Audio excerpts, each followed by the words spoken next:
Happy New Year. I've been waiting na kama director alikuwa ananichelewesha. Nimeenda kusema Happy New Year to all our viewers.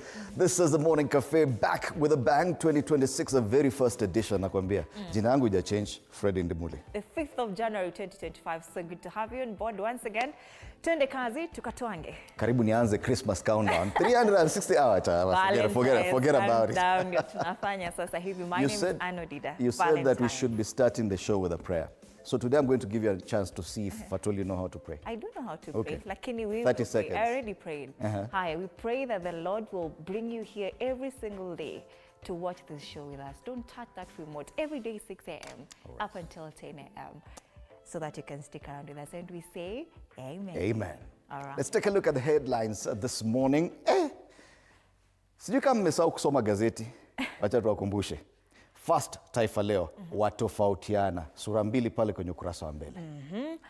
Daily Nation, teachers' fees, row as schools reopen. Yes, remember it is back to school. Even if it's not today, this week definitely.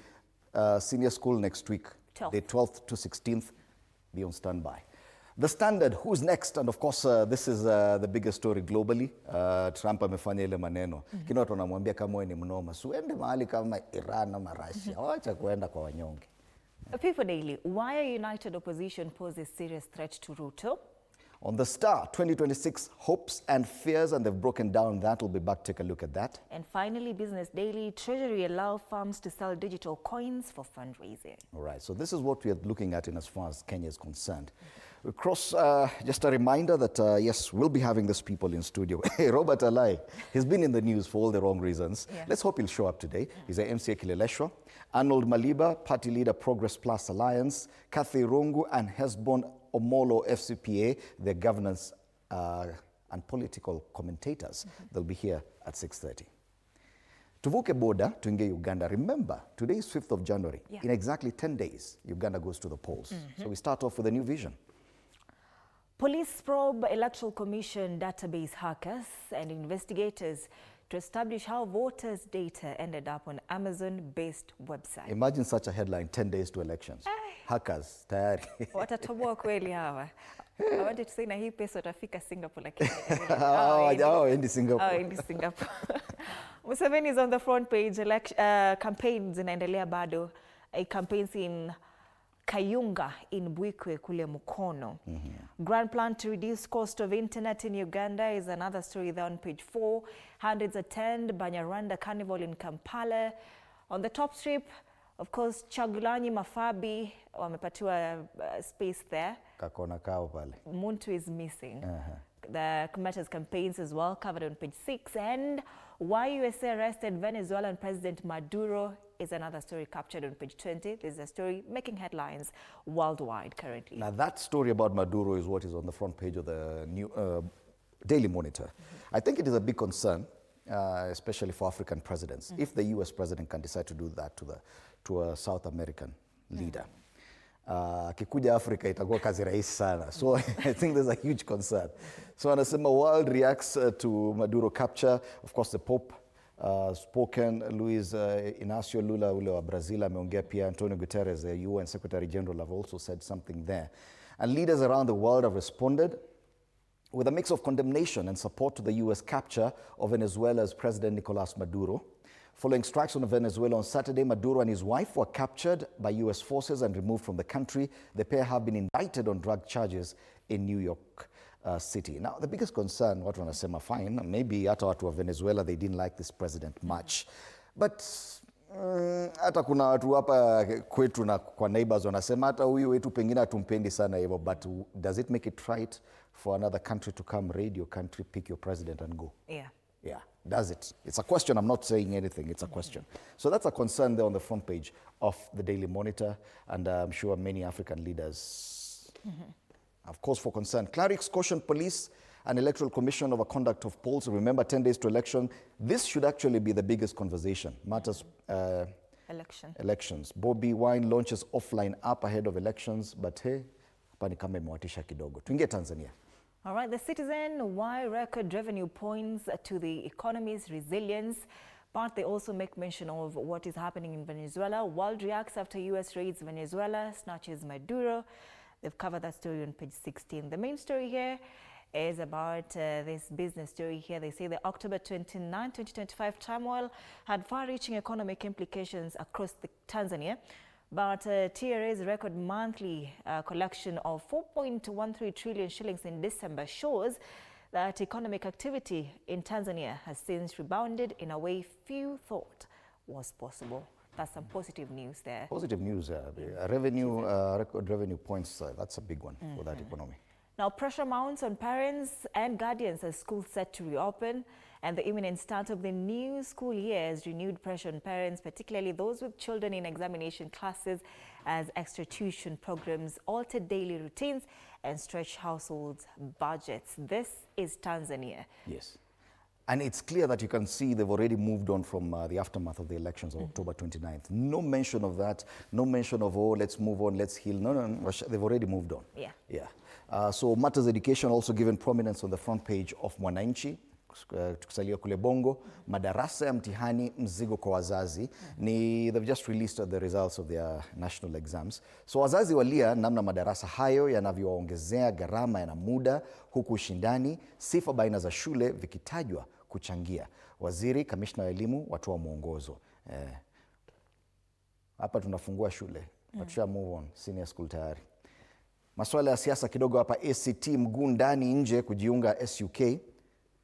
Masuala ya siasa na kibiashara, walichosema wachambuzi makusanyo ya TRA. TRA ni kama ile KRA. Pale chini siasa zaidi, wadau waipa neno Chadema kilio cha haki katiba mpya. Wamerudia ile katiba mpya. Alikuwa amesema no reforms, no elections.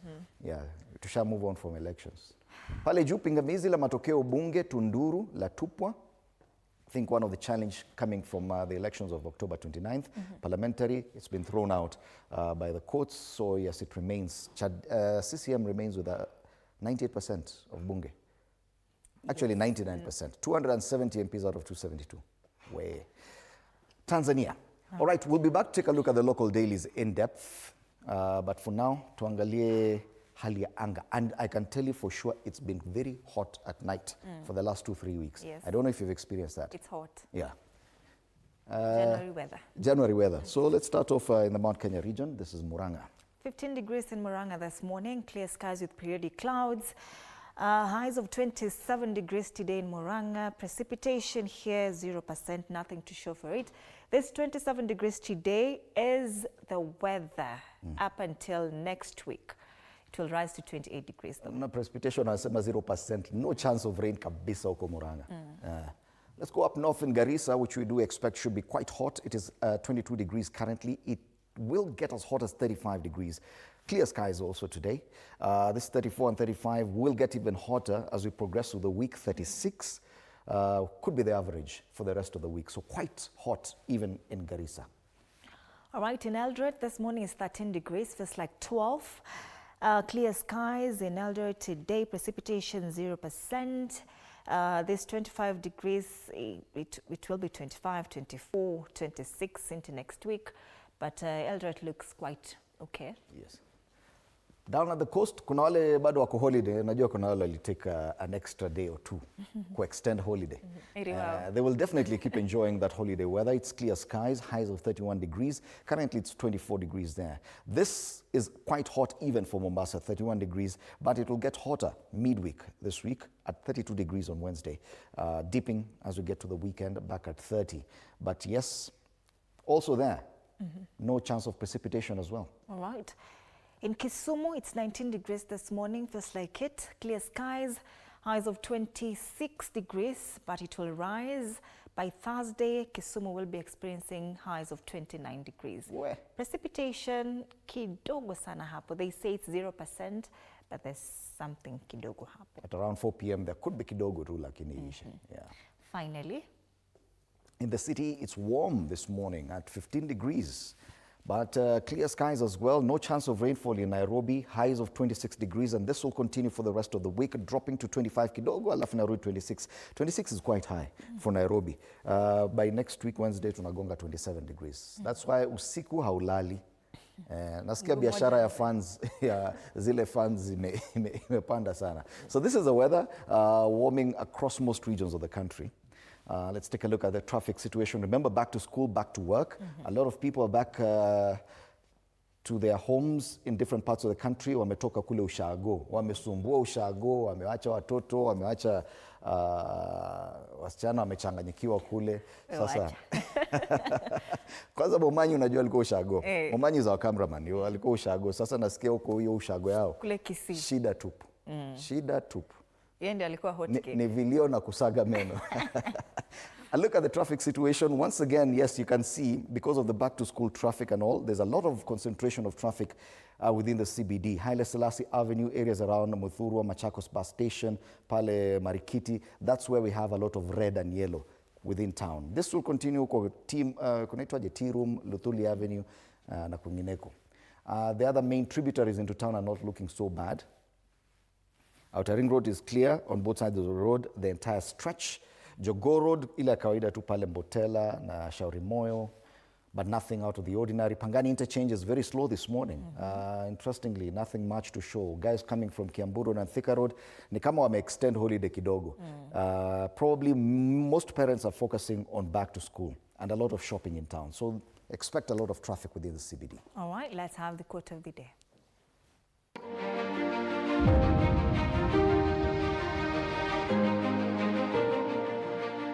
Always go with your passions. Never ask yourself if it's realistic or not.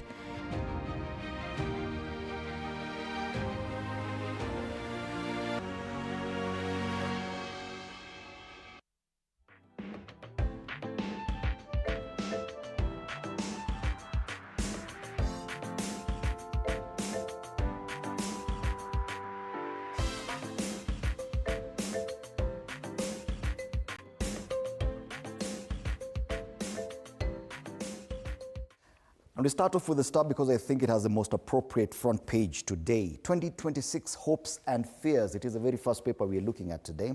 So they look at matters education, today being back to school. They say about 1.13 million, that's the number of students expected to transition to senior school. Those are transitioning next week. Talk about school fees for senior school, 54,000 around there. Average school fees for special needs schools about 12,790. Matters key infrastructure, of course, a promise for the dueling of the Rironi Mau Summit Road. A big promise there by President William Ruto. He said and he made this promise. Alisema, hii December imepita hii. Ndio itakuwa the very last time muna experience your bad traffic during a festive season. Because next December, hii Christmas ni tunasema 360 days to Christmas. Hiyo, mambo itakuwa tofauti. Also extension of the SGR from Naivasha to Kisumu. That's some of the hopes that we have. Now, this is a promise, a direct pronouncement by the president that by December, that 170-kilometer road, itakuwa. Matters public debt, and of course, the Singapore dream. Singapore dream, part of our hopes, not fears, hopes. Agriculture, GDP growth. Now, this is the front page of the Star, and I think it paints a picture of what the country is expecting this year. It is also covered extensively on pages 4, 5, 11, and 12. Let's take a look at some of the headlines there. Kenyans hopeful for 2026, but fears linger. What's your biggest fear about this year? Nothing. What's your biggest hope? Unajua kwanza, To live life. A resolution? Yeah, 2025. Yeah. BBL? We're enda home. Unajua by the way, alisema that thing smells. Let me just, really? yes, The BBL? Yes, not that you bring it up. Yes. I've seen a lot of comedy about how some inakosa kubalance. Ama upande moja ina bust, upande nyingine ina bite. That was so random. Anyway, Ruto announces a final 2 billion shilling bailout for KCC. 2026 set to be year of political tsunami. Yes, matters politics also. Meboil sana. Especially over the last 2 weekends. During the festivities, I think, and a lot of weddings and a lot of funerals, zote zimekuwa turned into political platforms of drama. This is something to look forward to because this year is just the precursor to the main campaigns of 2027. So hopes and fears. Politically, I'm sure many people are fearful, but we are hopeful at least. Infrastructure-wise, we could be heading to Singapore. What are your fears? My fears about 2026, that the political scene is turning a bit too violent. It has been violent since No. Umesikia ile story imetokea mpaka watu wanatoa bunduki wanaanza kuambiana. And of course that scene we saw in Murang'a where mtu alienda akasema mambo ile watu wako wanataka kusikia, and it almost turned not so nice. Yeah. So if we continue seeing a lot of that this early in the year, that could be a problem. Yeah. All right. So that's the Star. Hopes and fears for 2026. People Daily. Why a united opposition poses serious threat to Ruto? State House raises a story covered on page 4. Now, Infotech released some data, and the President William Ruto was winning by 28%. This story is just an analysis. Analysts are saying that, of course, him being just below 30% is not that good for, a president, a sitting president. They're saying that if the united opposition are united, then they could add up to about 41 to 44%. Then that poses a threat to President William Ruto. This is what this story is about. And that means, if we may go by that polling, that if elections were called today, none of the candidates would be able to hit the 50% plus one, meaning that that's an indication of a possible runoff come 2027. Yeah. I don't know. But remember, this story could be looked at, and that the results of that poll could be looked at in this way, that President William Ruto in 2022 won with 51% of the vote. For him to now have 28% approval, that's a huge drop even for him, because it's more like over 40% drop in his approval rating, which should be worrying for president 1 year to elections. Yeah. Yes. All right. Lakini wamesema hawa hakuna yoyote ambaye anamfikia kwa sasa. Yeah. None of them. Yeah. All right. ODM at Crossroad, Oburu Oginga's claim has unity. And that's still page 6 and 7. Sasa this year you will see drama. I've seen the exchanges, and now the debate has gone back to 2022 and who messed up the election for Raila Odinga. And now it's barbs between ODM members. Wewe ulikula pesa ya agents, wewe ulifunga ofisi, wewe ukapotea ukazima simu. Now it's coming out. Ulikuwa jirani, ulikuwa unajificha ukienda. And that is happening. On the top strip, America's assault on Venezuelan sovereignty and its consequences. It's another story on page 5. That's the People Daily. Right. That same story about what happened in Venezuela and that action by President Donald Trump makes it to the front page of the Standard, and this is the only story there. And they're asking who's next. And I think this is a question many leaders are asking themselves. Okay, fine. If they did this to one leader, because no one ever imagined that... because even in the case of Iraq, even in the case of Libya, even if the US and other countries were involved, including NATO, it was always left to the locals to finalize the action.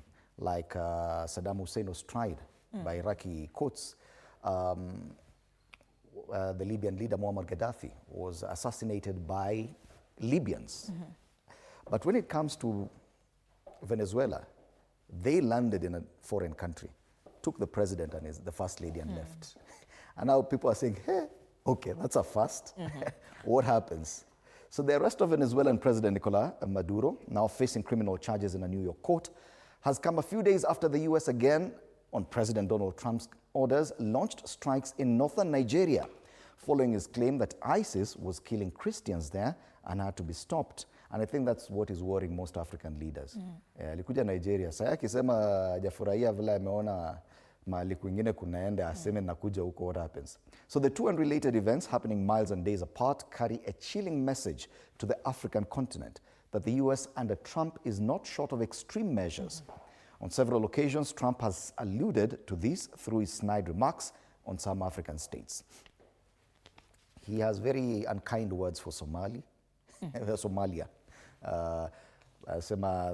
But he said he is not going there anytime soon. So on this front page, they've quoted the UK Prime Minister, Chinese government, the Russian government, as well as the Brazilian President, Luiz Inácio Lula da Silva. Most of them condemning, and most of them raising serious concerns about the integrity and sovereignty of different countries. That however powerful you may be, no one has assigned you the role of world leader or the global leader. Ati sawa ndo unakuja kuambia watu vile watafanya. But again, There are those who argue different. They say probably it was necessary. I do not know.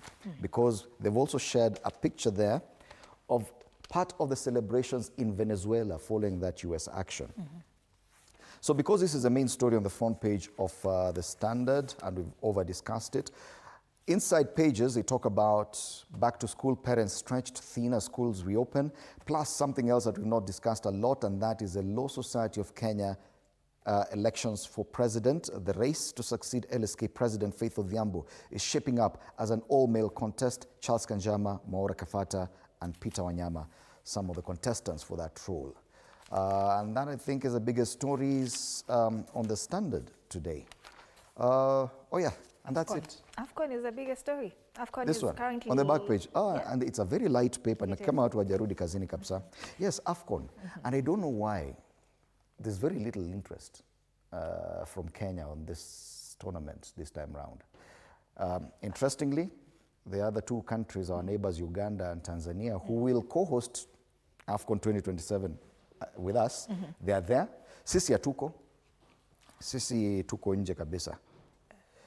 Nigeria have eyes on the prize. Kenya tunangojea ikuje nyumbani. Ama tunangojea stadium ishe. Tulisema tutacheza kwa Talanta Stadium. Yeah. All right.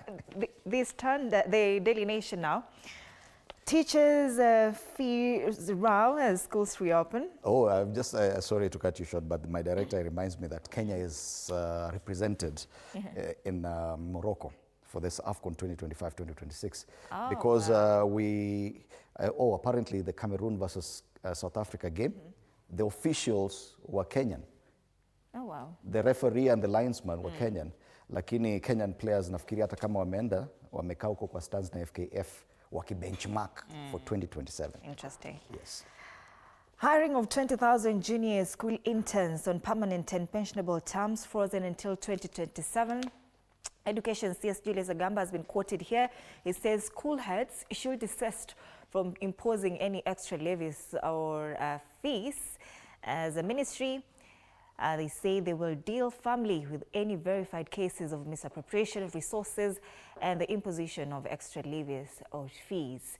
And they say schools resume this week for the 2026 academic calendar with disputes over fees, hiring of teachers and facilities shortage, highlighting a turbulent start to a historic transition to senior school under the CBE. Now, principals cite inadequate funds to justify calls for fees increment, but officials have cautioned against extra levies even as absorption of junior school interns is deferred. Another promise by the president, and that was at a wedding I think this past weekend. He said that because over the past 5 years, capitation to schools has been averaging 17,000 per learner. Actually, last year we saw it was about 15,000. He made a promise and he said that is going back to 22,000 starting this January. So if at all that, it should have been here on the front page of the Star as well. Capitation back to 22,000 shillings. All right. Promised by the president. Now, other quick headlines. Top civil servants reap big in 2 billion shillings pay rise. They're here. Job group, wako hapa. Basic salary pia imeongezeka kidogo. Leave allowance. Kuna mtu ako na leave allowance ya 35,000. Hao wameanza mwaka vizuri sana bwana.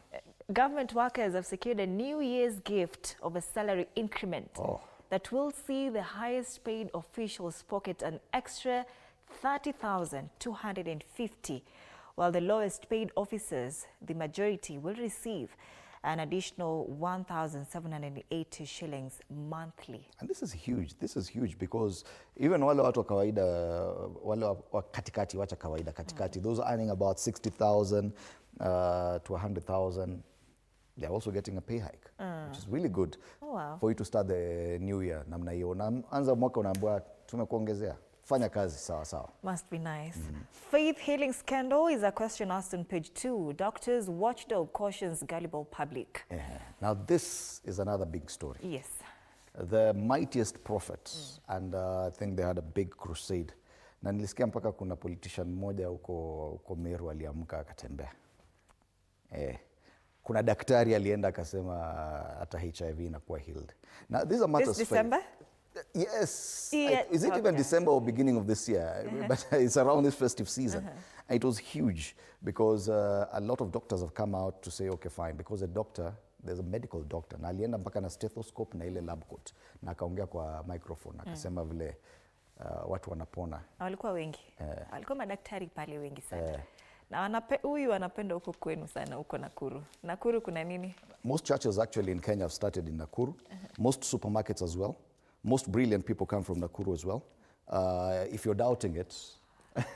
Investigations into this currently underway. That's on page 2, but Dr. War has responded to that. So it's a Kenya Medical Practitioners and Dentists Board, even the CS for Health came out and said, be wary of miracle cures. And I think this is basically because the doctors came out and it was intentional that they look and sound like doctors saying these things. So, I don't know. I was listening to the health CS and he said even Dr. War himself is a medical doctor. Oh, interesting. Registered. Interesting story on page 3 of the Daily Nation, still on Prophet Owor. They say, they talk about the day that Owor declared victory for Venezuela's Nicolas Maduro. Yeah. But he won, so was declared winner. He was declared winner. He was declared Someone winner. saying he didn't win. Yes, but he was declared winner. Yes, but he was declared. That's winning as well. Okay. Outside power, Uhuru is still stirring 2027 factional feuds is a story on page 6, kule juu. Maduro capture, how Trump is reshaping the world order. That story is on page 14. That's the Daily Nation. All right, back page of the Daily Nation matters AFCON. And yes, the fact that Kenyan officials were present. Kenya team of refs writes history at Nations Cup. One of them is Professor of Pure Mathematics, Peter Kamaku Waweru. He was due to make history yesterday night by becoming the first Kenyan to officiate a match in the knockout phase of the African Cup of Nations. And some other players, other referees and match officials. So Kenya is definitely represented, but they talk about other teams. Kenya tunaangalilia tu kwa TV. The Morocco 2025 AFCON. Si tunangojea 2027 stadium ikiisha tutakuwa hapo. Tuna unleash. Business Daily. Treasury allows firms to sell digital coins for fundraising. This is a very interesting development. Treasury has issued a draft of rules guiding how investors will raise funds through initial coin offerings, allowing funds to issue their own digital currencies for investors to buy. Wale watu wanaelewa masuala ya Bitcoin na masuala ingine ya cryptocurrency. Sasa, this is your field. It would appear we're slowly embracing this. So there are draft regulations permitting initial coin offerings, and the central bank says the digital currency licensing authority is the CBK only. So usianze kuanzisha zako huko unasema sijui ulipewa ruhusa na nani. If it's not licensed by the CBK, chunga sana. Something very interesting down here, new remittance tax on Kenyans working in the US starts. So there will be a 1% tax, excise tax on all money sent from the US back to Kenya and other places. So this is definitely going to affect most families that receive money from their kin in the US. Now they were sending it free of charge. Now they have to pay tax to send that money. Oh, wow. That also on the national level will affect our dollar balancing because a lot of our dollar is influenced by that. Other quick highlights here: unmet promises, test future of healthcare, pay TV providers struggle as Kenyans abandon decoders, and Nairobi boasts gold investors see rally spilling to New Year. Matters business. Taifa Leo teketeke watofautiana hawa wawili Rigathi Gachagua na Kalonzo Musyoka hapa. Wanasema kwamba tofauti zimeibuka kati ya kiongozi wa Democratic for the Citizens Party DCP Rigathi Gachagua na kinara wa Wiper Patriotic Front Kalonzo Musyoka kuhusu wakati unaofaa kwa muungano wa upinzani kutangaza mgombea rasmi wa urais. Habari kamili katika ukurasa wa pili.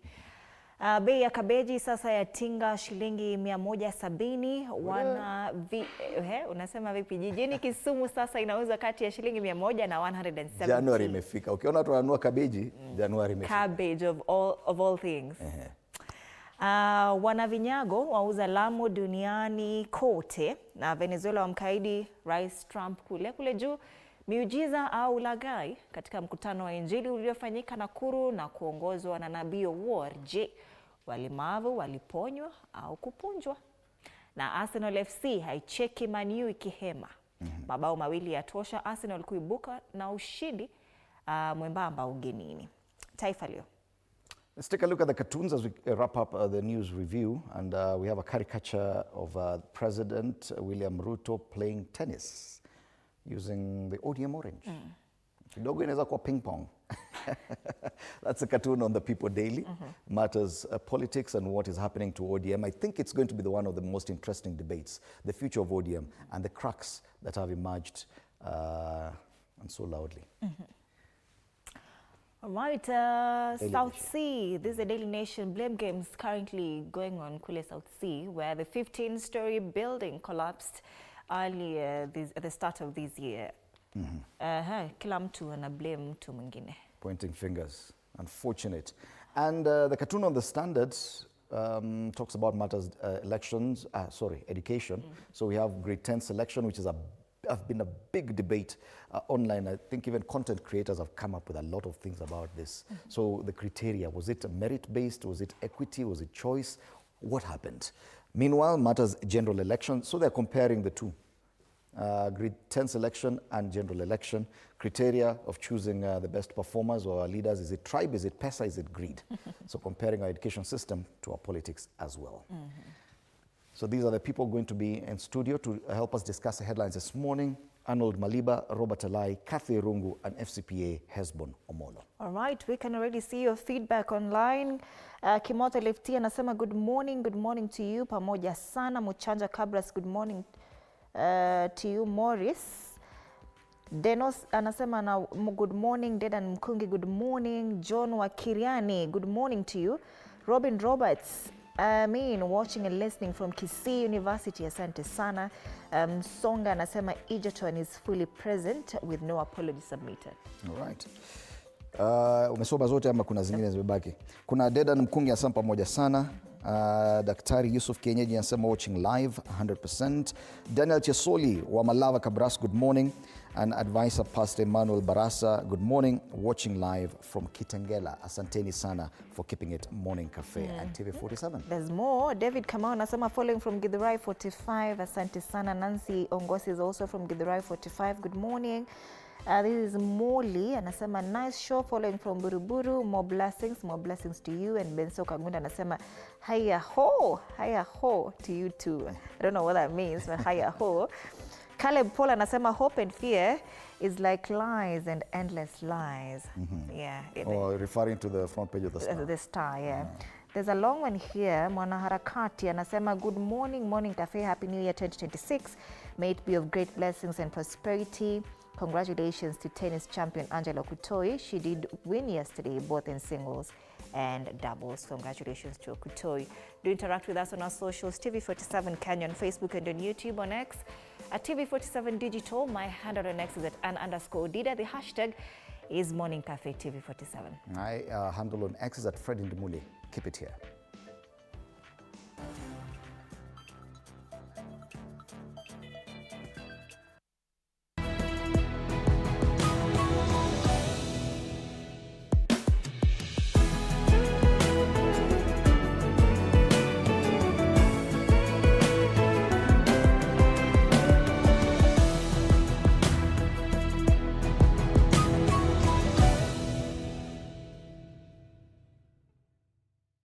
No more excuses. It's time to rise, grind, and own your mornings. Join Coach Shadrach Ouma every Monday to Friday from 5:30 to 6 a.m. only on TV47. Full body workouts, zero equipment, maximum results. Start strong, stay strong. TV47 Fitness with Coach Shadrach only on TV47.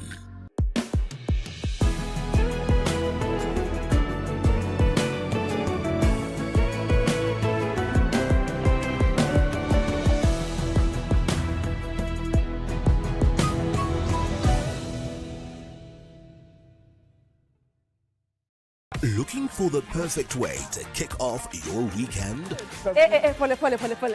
Hiyo ni salamu ya Mluya kabisa. Tune in to Friday with Betty, the most exciting show on TV. Betty, one tear guy. Betty, I don't know where this guy's going. Walikutoka. From the latest news and trends to unforgettable moments, Mimi simpa. Hiyo naona nakubali. Wewe ni simpa. Friday with Betty is your go-to show for a fabulous Friday night. Theological, meteorologist. What is that word, Willis? Tune in this and every Friday at 9 p.m. and let's make your Fridays unforgettable. Only on TV 47.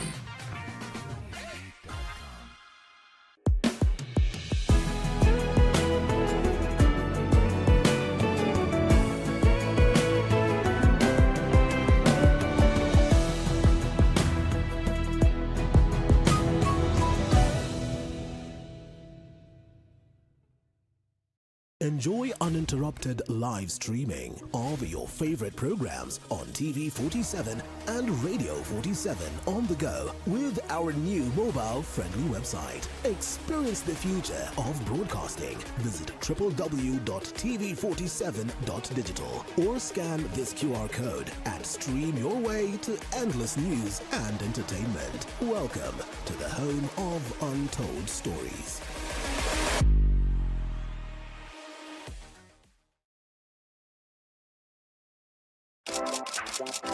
This is Kenya's #1 talk show, Dr. Farika tonight. My name is the Eagle himself. Dr. Farika is my name. We are flipping the script, but guess what? Or should I say, guess who is taking over tonight's show?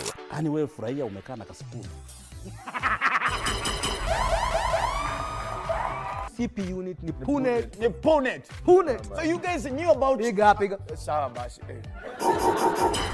I say, man, that don't give you the whole time. I don't want to go back to brokenness. Never. I just love the high life. Siwezi taka kuimagine ati nimesota. You have to watch to find out. Tune in every Wednesday from 7:30 p.m.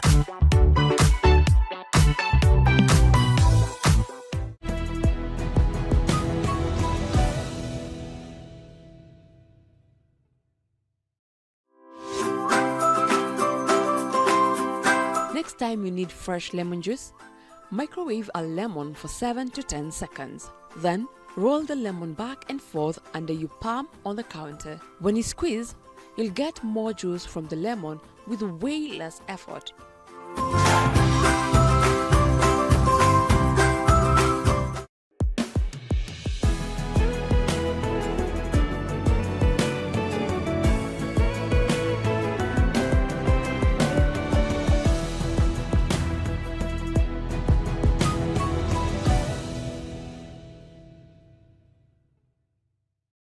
Start your day with Relationship Wednesday from 8 a.m. to 9 a.m. with Ann Odida. Dive deep into the dynamics of love, friendship, and family as we explore the stories that shape our connections. Then, satisfy your appetite with Tasty Wednesday from 9 a.m. to 10 a.m., where Anne serves up delicious recipes, cooking tips, and the latest food trends to inspire your next meal. Relationship Wednesday and Tasty Wednesday, every Wednesday, 8 a.m. to 10 a.m., only on Morning Cafe.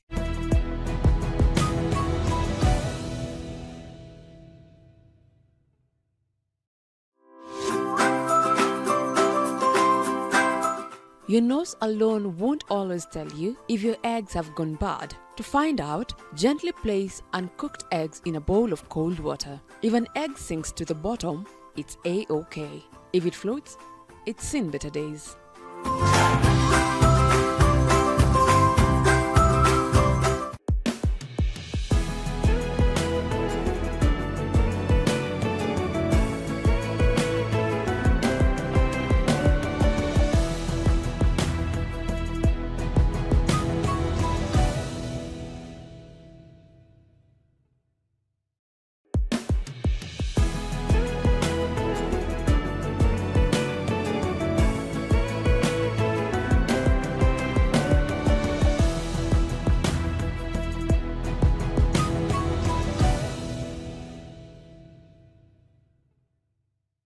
No more excuses. It's time to rise, grind, and own your mornings. Join Coach Shadrach Omer every Monday to Friday from 5:30 to 6 a.m. only on TV 47.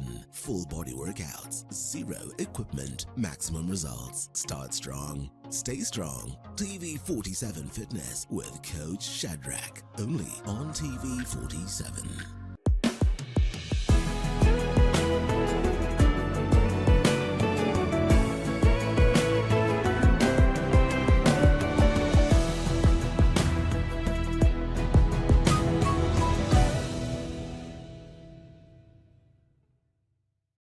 Looking for the perfect way to kick off your weekend? Pole. Hiyo ni salamu ya Mluya kabisa. Tune in to Friday with Betty, the most exciting show on TV. Betty, one tear gas. Betty, I don't know where this guy's going. Walikutoka. From the latest news and trends to unforgettable moments. Mimi si simpa. Hiyo nao nakubali. Wewe ni simpa. Friday with Betty is your go-to show for a fabulous Friday night. Theological, meteorologist. What is that word, Willis? Tune in this and every Friday at 9 p.m. and let's make your Fridays unforgettable. Only on TV 47.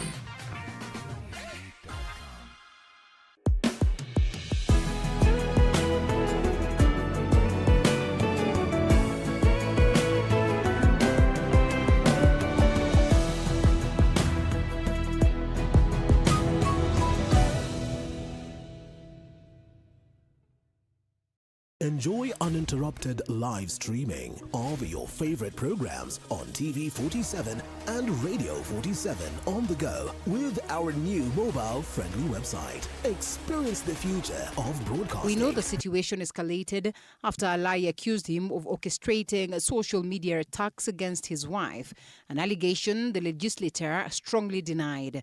Babu claims he calmly explained that he doesn't know Alai's wife, that she has never wronged him in any way, and that he has no reason whatsoever to involve innocent family members in politics. The Member of Parliament alleged that Alai became aggressive, pushed him, drew a pistol and struck him on the chest and jaw in full view of those present. Owino further claimed that Alai poured a glass of water on his face, prompting a crowd to gather. To avoid further confrontation, Owino said he left the premises and reported the matter at Kilimani police station. He has described the episode as part of a wider pattern of intimidation and political hostility directed at him, which he believes were politically motivated. The incident has triggered mixed reactions among Kenyans on social media, with many demanding swift police action. At the time of reporting, Alai had not responded to the allegations, and police were yet to issue an official statement on the matter. Yes, indeed, that report. Kileleshwa MCA Robert Alai involved in a gun drama with Embakasi East MP Babu Owino at a high-end Nairobi restaurant. He's here with us today, and yes, we've been getting a lot of media reports, but let's hear it from the horse's mouth. When Alai, what happened? Thank you, Fred. I think it's a very unfortunate situation, but what I can say about the case, because it's under police investigations, is that we were at the Cedars restaurant, which is in Kilimani. We were sitting together with others,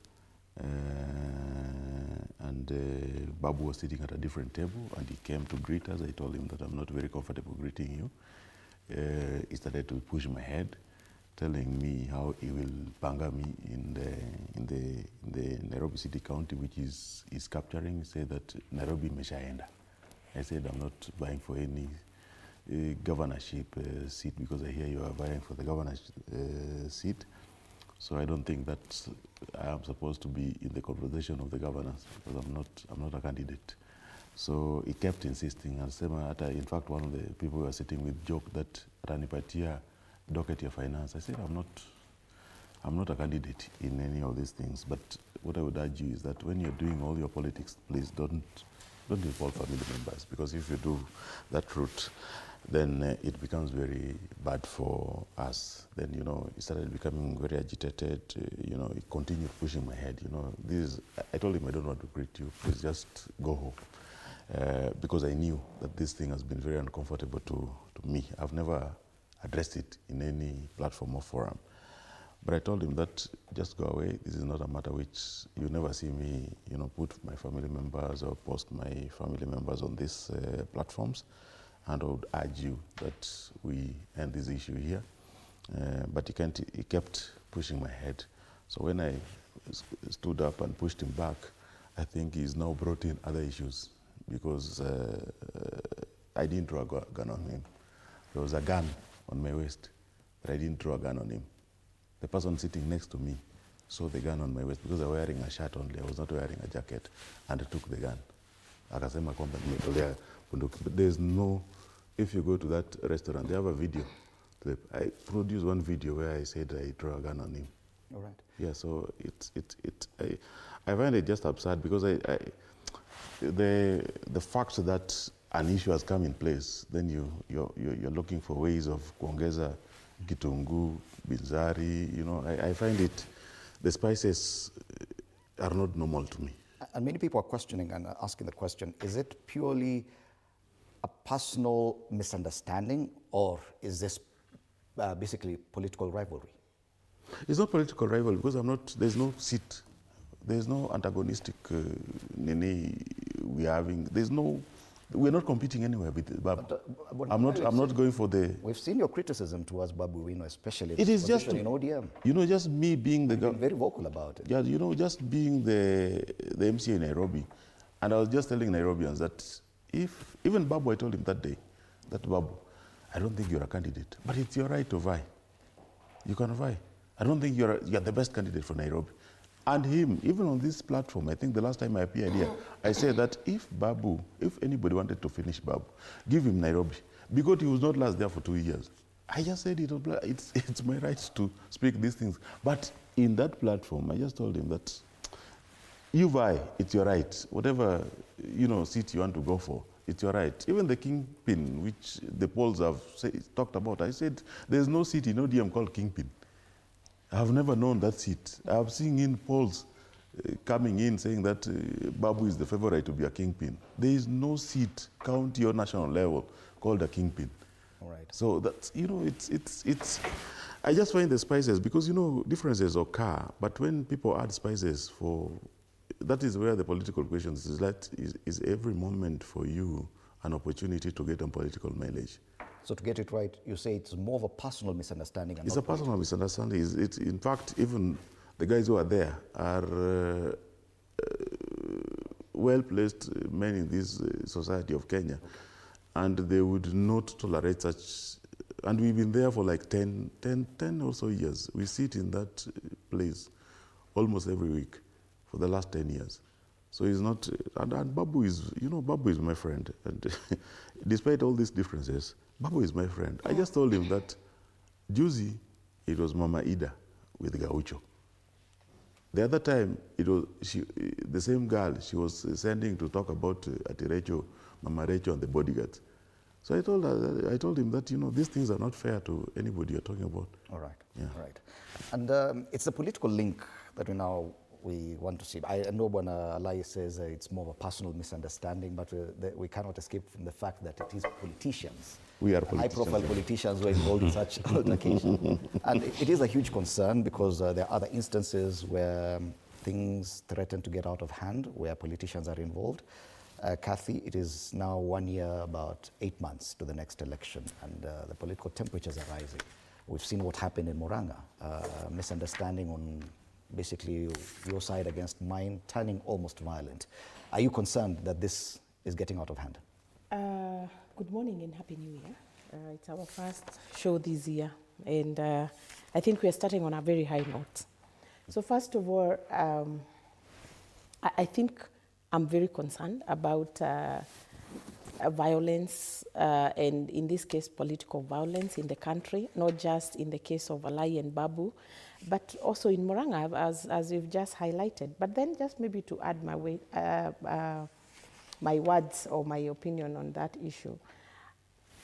First of all, two wrongs don't make a right. And I think, as we have seen, the case now is being handled by the police. We hope that they are going to investigate and get to the bottom of the issue. And these two gentlemen, because they don't sound like enemies, I hope they'll be able to solve it amicably. But then it speaks to the way we handle our politics, politics of personality. You know, it really pains when someone talks about your family or your partner and stuff like that. And we have a tendency in this country of hitting people below the belt and exposing, you know, what we call exposing, quote, quote, in politics, so that you shame people. And by so doing, then you malign them politically and their personality and stuff like that. And it's the way we do politics. But then if it got to a point of altercation between the two members, it's really unfortunate, and I really hope that they'll be able to solve it amicably. Now, this issue of political violence did not just start this year or in December. It's something that we've been observing since 2024. You know, when the Gen Zs went to the street and then the goons met the Gen Zs on the street and there was violence, there was killings and all those things. But some of these characters that we're talking about, they are known for being perpetuating violence, whether it is technology facilitated violence, whether it is gender-based violence, and all these manner of you know, altercation, disparaging each other, and even attacks. You know, thank God that this altercation and the exchange were happening between two men, and men are known to be stronger and they can face each other.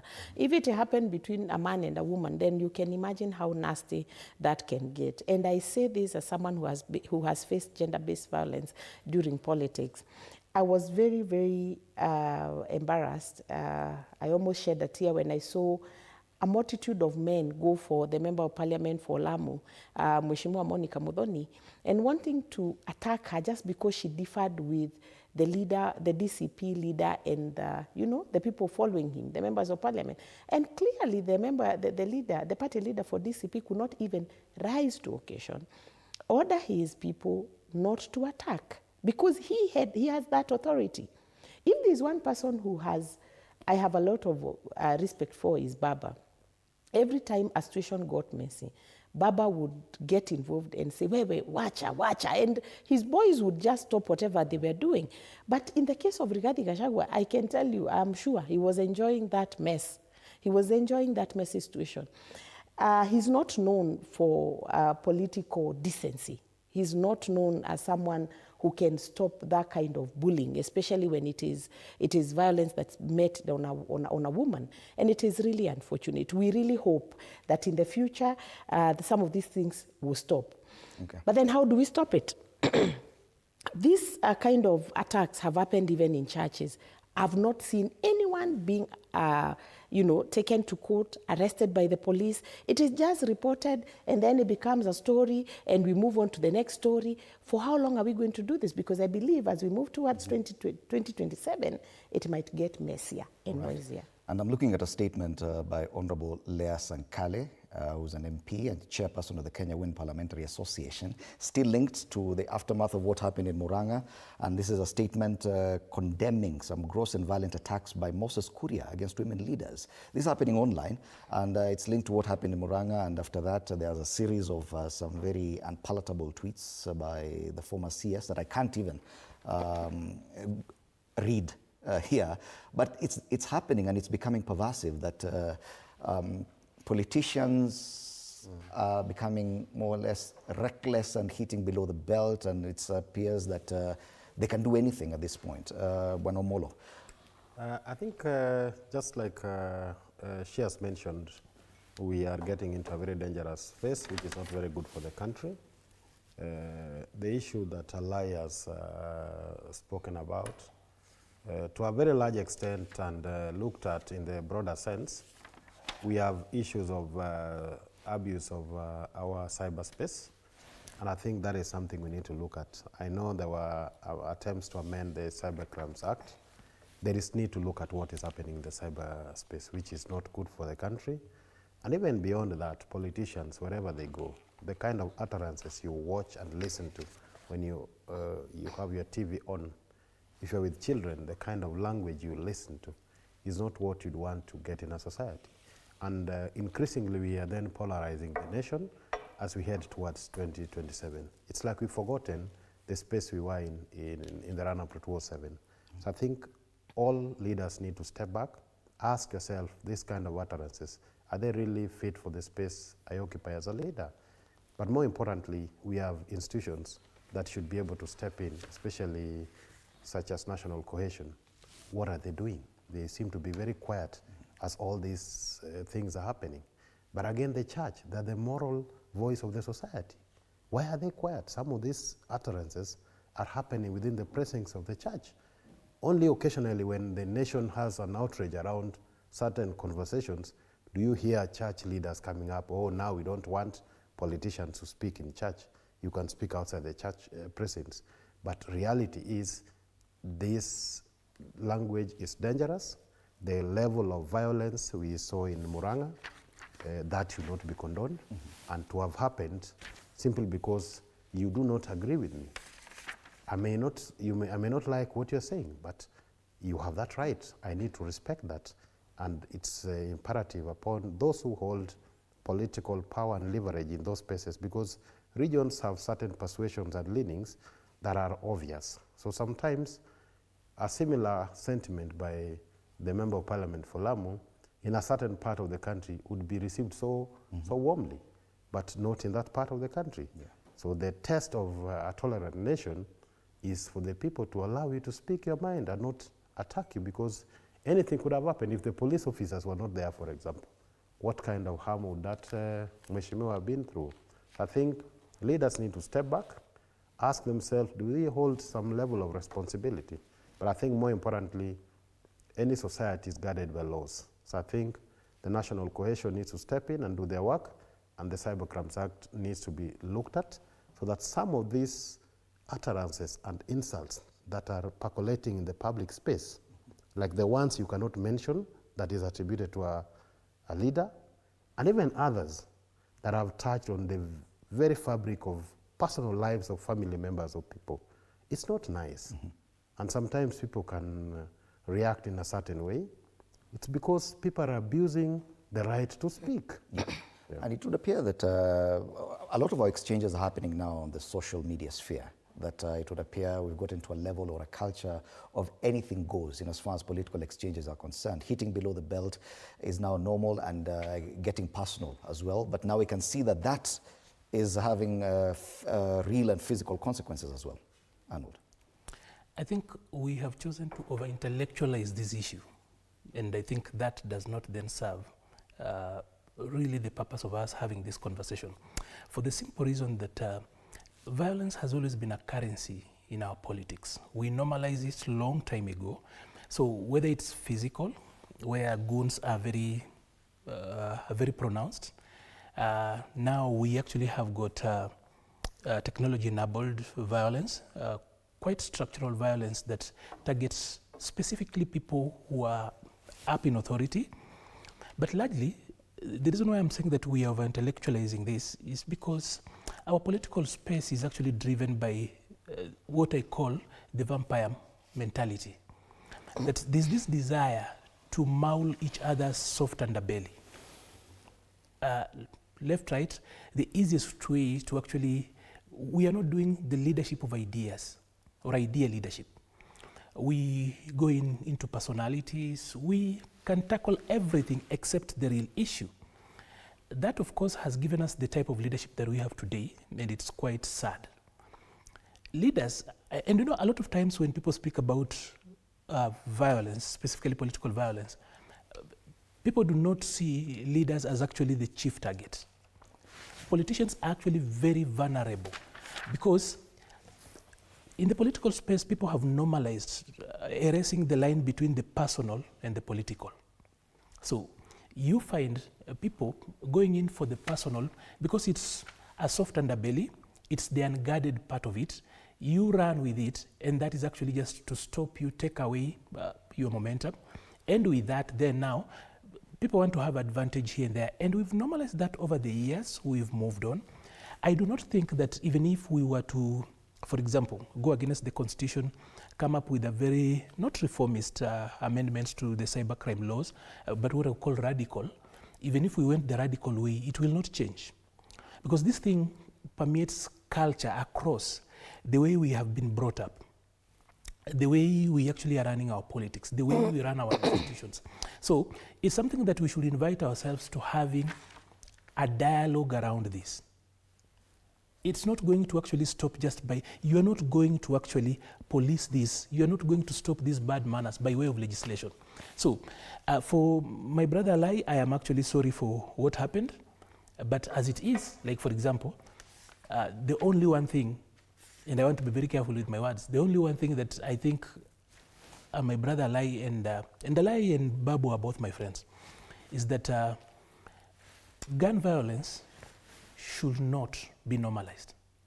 When as a state we give you the license to hold a firearm, of course Alai has given us his part of the story, is that we expect the ultimate responsibility from you, because we are giving you the capacity, and you know, for private firearm holders, it's actually a defensive weapon, not an offensive one. So in any altercation, that particular piece should not be able to see the sun or the light. But then, of course, since I am a guy from the far west, I'll just tell Alai and Babu that the next time you guys have got a difference, you should not deny the nation having a physical engagement instead of using weapons.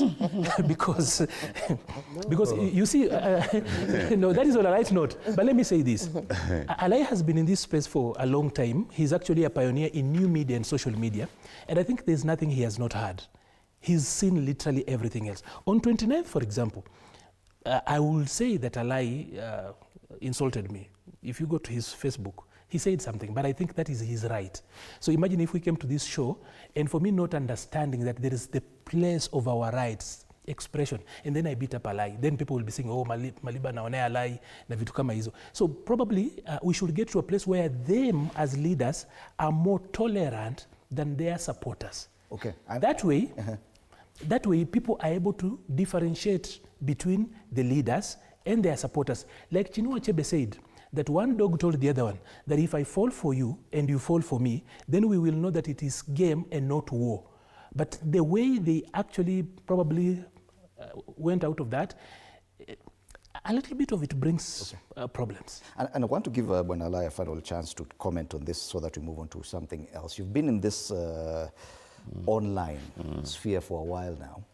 Of course, we have the Cyber Crimes Act, we have the ESCC and all these things, but the focus has always been on probably expressions that have targeted a community as such. But when the target is an individual, like you claim you felt targeted by some comments online, do you feel like you have a manner of seeking redress? Or do you feel frustrated, and probably that is what is coming out now, that attacks on media, on a personality, on family members, on a personal nature, have no way of seeking redress? I think we are lost on, because, you know, the issue, especially the issue of the people are not political players, because, you know, we are political players, and sometimes we allow, even today, even you can see, even yesterday, we've been, my friend Nelson Harvey, we joke a lot, he insults me, we go back. And normalized it. No, you know, we go back and you see the kind of insults. I try to engage him on an issue, the shortcut is an insult, which I'm used to, and many others. I don't take offense with that. But there's some which comes very personal, and I would like even just Kathy to read for you just one of the SMSs, just receive it. Is it something that would... No, just she reads. So this is simple, it's something okay. I can read. Just read. And this is someone called unknown, because the number is no say, but he says, I personally will kill you before 25th March 2026. Mark the dates. Wow. So this one, it is not one message. I have like thousands of them. I've talked with DCI boss, personally about the issues, especially even the issue of Aoko and so, personally about these issues. And I don't know if it is the unwillingness to act on some of these, because, you know, these people, especially my children and wife, are not political players. They are not in the, they don't even have social media accounts. They're not political players in this. Me, I am fair game. You can target me if I've opened up myself to public scrutiny, and so you can bring all your, I'll be able to handle it. But when it comes to family members, you know, especially during the Gen Z and even the anniversary, we get a lot of these, thousands and thousands of them. Imagine if the president, including President Uhuru Kenyatta, had to run away from social media because of some of these things. What are some of us going through? You know, it's very hard, and I think it's either the unwillingness of the cybercrime unit to handle some of these issues, because I still believe that there are better ways of handling them than letting them generate to a situation where people feel helpless, especially people who are in public offices and feel like the people who are not in the spaces of politics are being used to attack them. Yeah, and I know now the focus is on the institutions that are there to try and rein in this kind of behavior. Bonomolo, you wanted to say something? I just wanted to emphasize something. We can talk about our laws are not strong enough or cannot be able to step in and rein on these vices. The reality is, Kenyans, when they get out of this country, really abide by laws out there. So it's about compliance and enforcement. The level of insults happening in this country on the social media space calls for clear controls, and we must amend the laws. We may say all this manner of things, but the laws that they are now are not adequate enough to stop that vice. So I strongly suggest that for us to be able to get into a space where we can control that level of insults and that kind of thing, let the penalties be severe, let there be clarity in how this law is enforced, and you'll find these instances go down. We talked about Michuki laws. People say they will not work, but they worked. If they are enforced, the enforcement agencies are able to do it, and when they go to court, they're able to secure convictions, people will step back. Because I would tell you, the kind of insults, I would leave a lie aside. The family of the former Prime Minister has been subjected to terrible stuff that you'd not want any family subjected to. But they have no recourse, because these people are using accounts that they can even disown. But then you can also not take these accounts down. The law enforcement agencies are helpless. They must go to court and seek orders. So there are certain things around our legal instruments that must be aligned, and then we bring in the enforcement bit. I believe culture, yes, has to change. But why is it that when you go out there, we quickly conform to the culture out there? So I think it is possible to wean ourselves off these bad habits. We used to have those bad, terrible polythene papers that were messing our drainage lines. We were able to change the laws. We don't have them anymore. And I think it's possible. 16 or 17 months to election, is there really an opportunity to change the culture that we have as we approach our politics? I would actually approach it differently from how FCPA is looking at it. I had a little stint in the US, and I realized that their laws, when I took time to look at their constitution, their laws, they are not as strongly worded as our laws. So the digital terror that we have today, just like the very many failures in this country, are not inevitabilities, are not outcomes of laws that are weak. It's actually a failure of leadership and a failure of enforcement, not strong laws. In the US, you'll actually look at a very plain looking law, but its enforcement is actually vigorous. Its enforcement, they follow through. And our laws are quite strong. If you find the approach with which, because if you look at our legal drafting, it's quite British, and the British have got this emphasis. If you look at the American laws, sometimes they're so plain sounding. Today, you look at the charge sheet that Maduro has. If you read that particular charge sheet as a Kenyan, you'd be surprised that it doesn't sound as tough as Kenyan laws, but you'll find that with that paper, enforcement is actually undertaken. So for us, I think it's so much about enforcement. And the idea that leaders then lose their rights once you actually have exposed yourself to public life, then you lose your claim to constitutional rights, by the way. Somehow, we've actually normalized this feeling that so long as you are out here in public space, then all your Bill of Rights entitlements are actually done away with. That is a lie. If the Constitution does not apply to leaders, then what stops the leaders also denying the same rights or part and parcel of the same to the citizens? So these things can be worked around. I can tell you it's not that the police are helpless. They can do something if they want.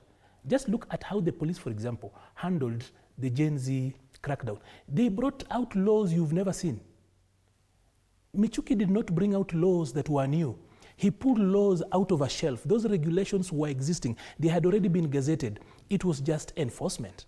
So what we have out here is that, of course, we have got capacity issues where we have got probably personnel that are actually overwhelmed doing other stuff.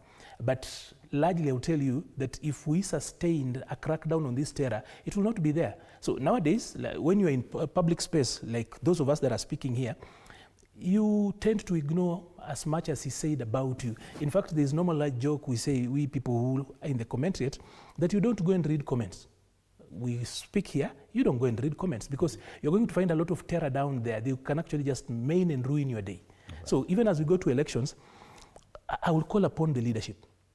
That's what I'm thinking for the people of our generation, because I look at the people here seated here. All these are the people of our generation because we all fall within the same age set.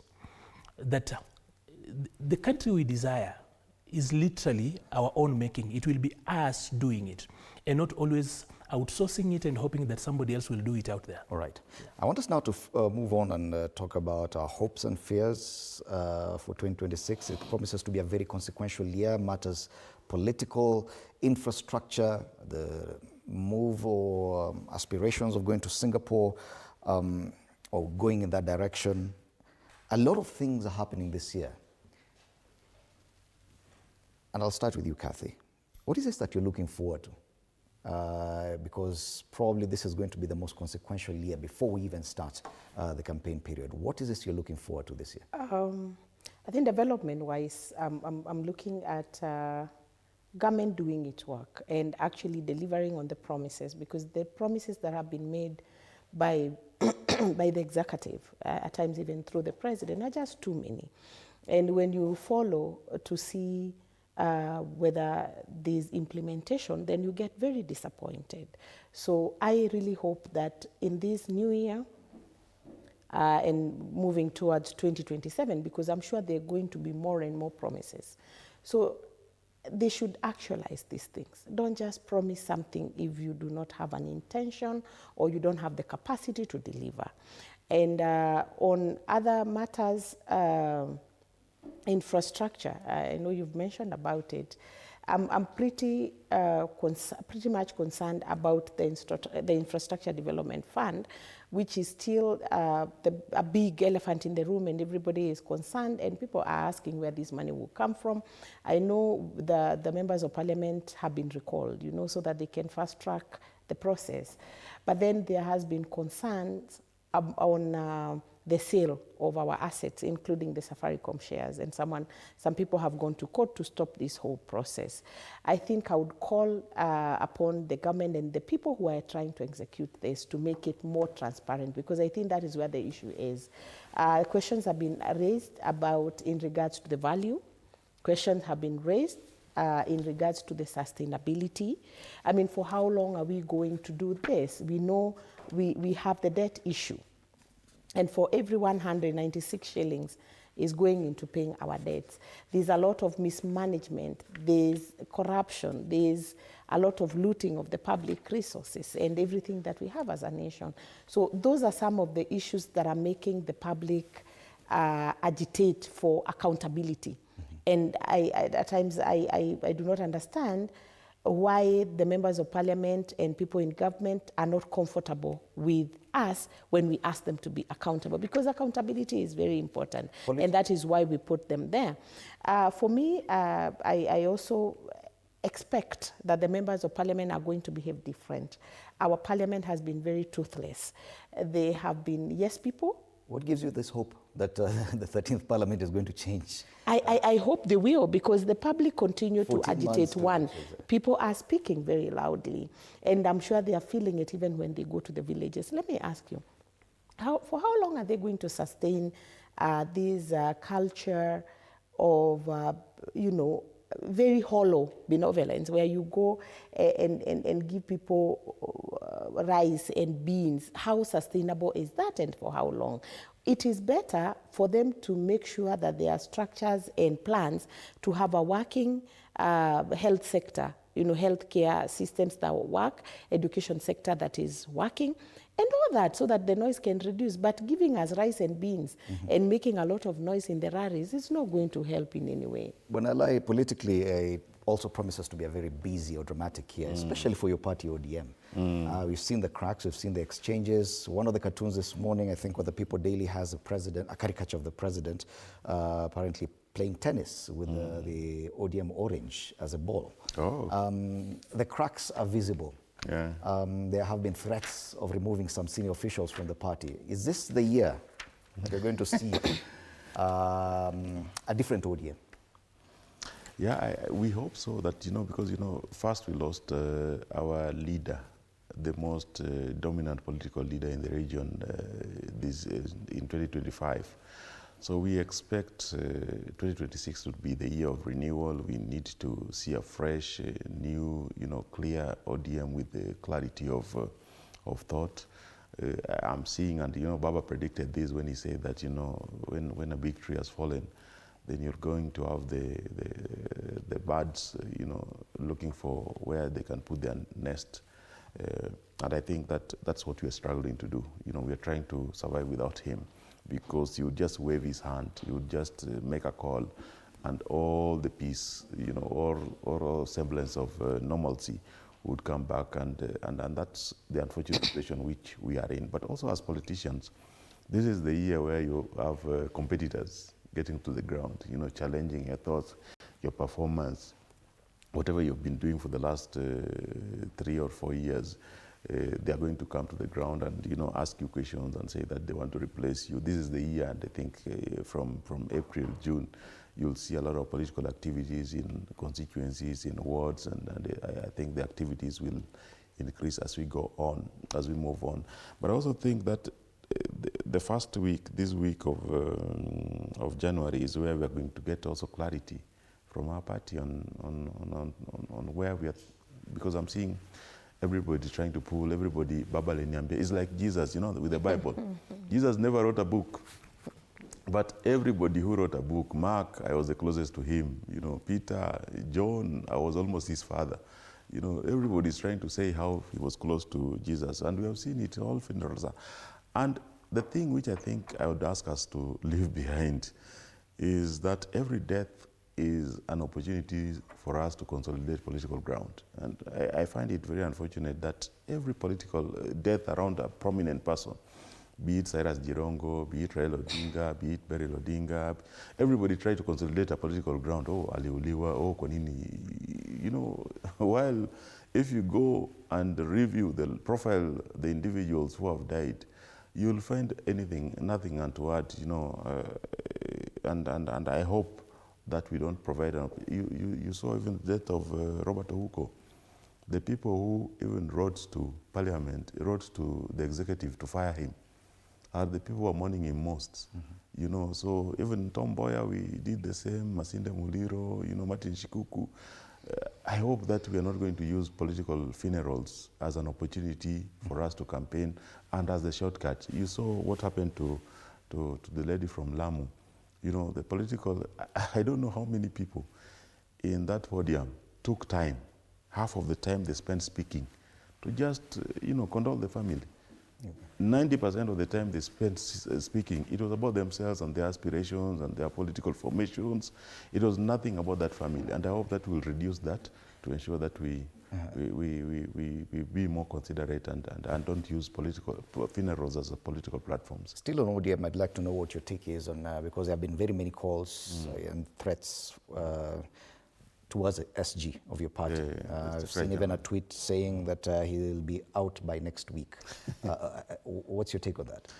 I think I'll leave it to the Central Management Committee. But what I would say is that if you read the ODM Constitution, it is very clear that our ambitions and aspirations are being driven by the thoughts of the party leader. So the party leader gives a direction on who we are supposed to associate with.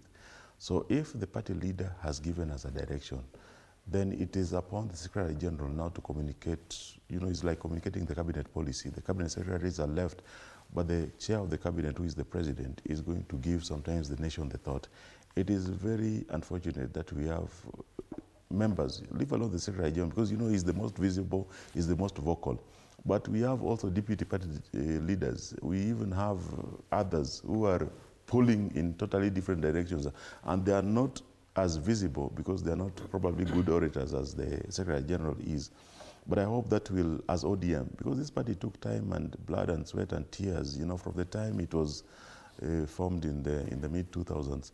I think a lot of people have lost their lives. You know, BAMBA used to tell us one time when, and this is in relation to that, when we used to complain that the nominations were unfair.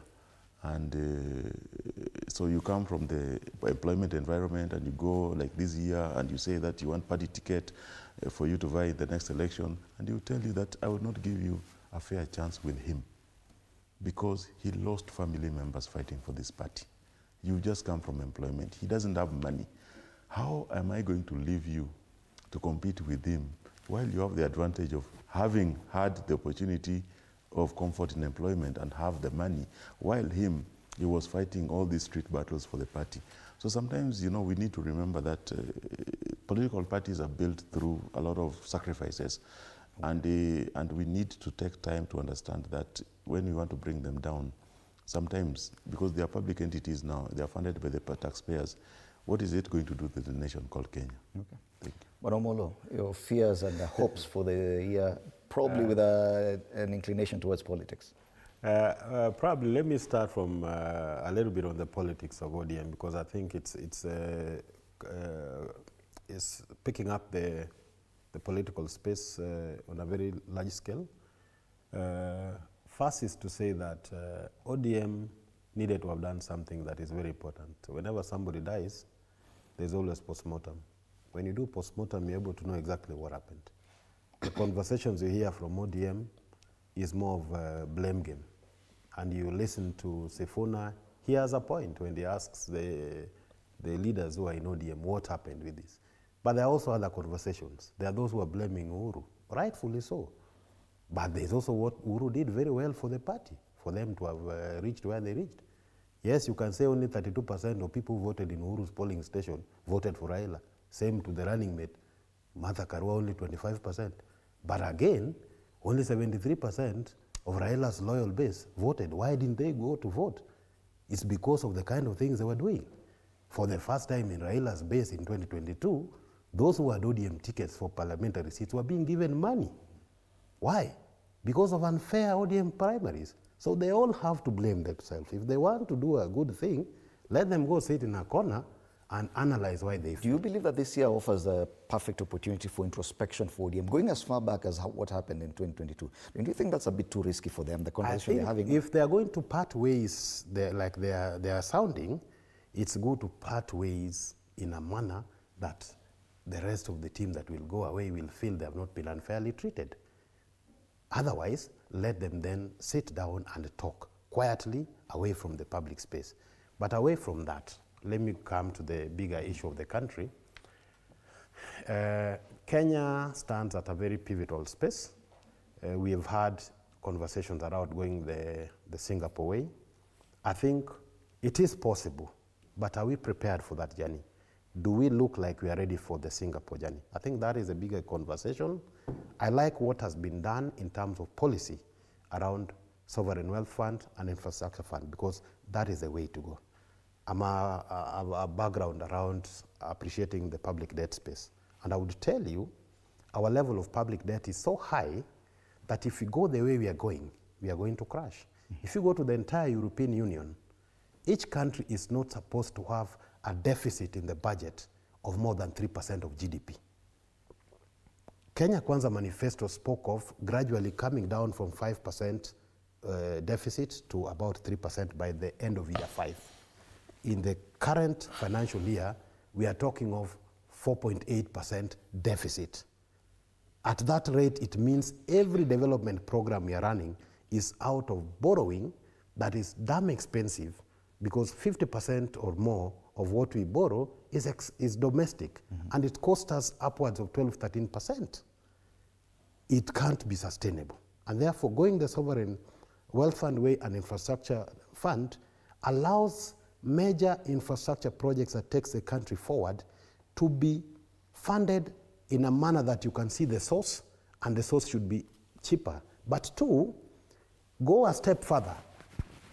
Develop a law in parliament to restrict, like other countries have done, budget deficit to be not more than 3% for a start.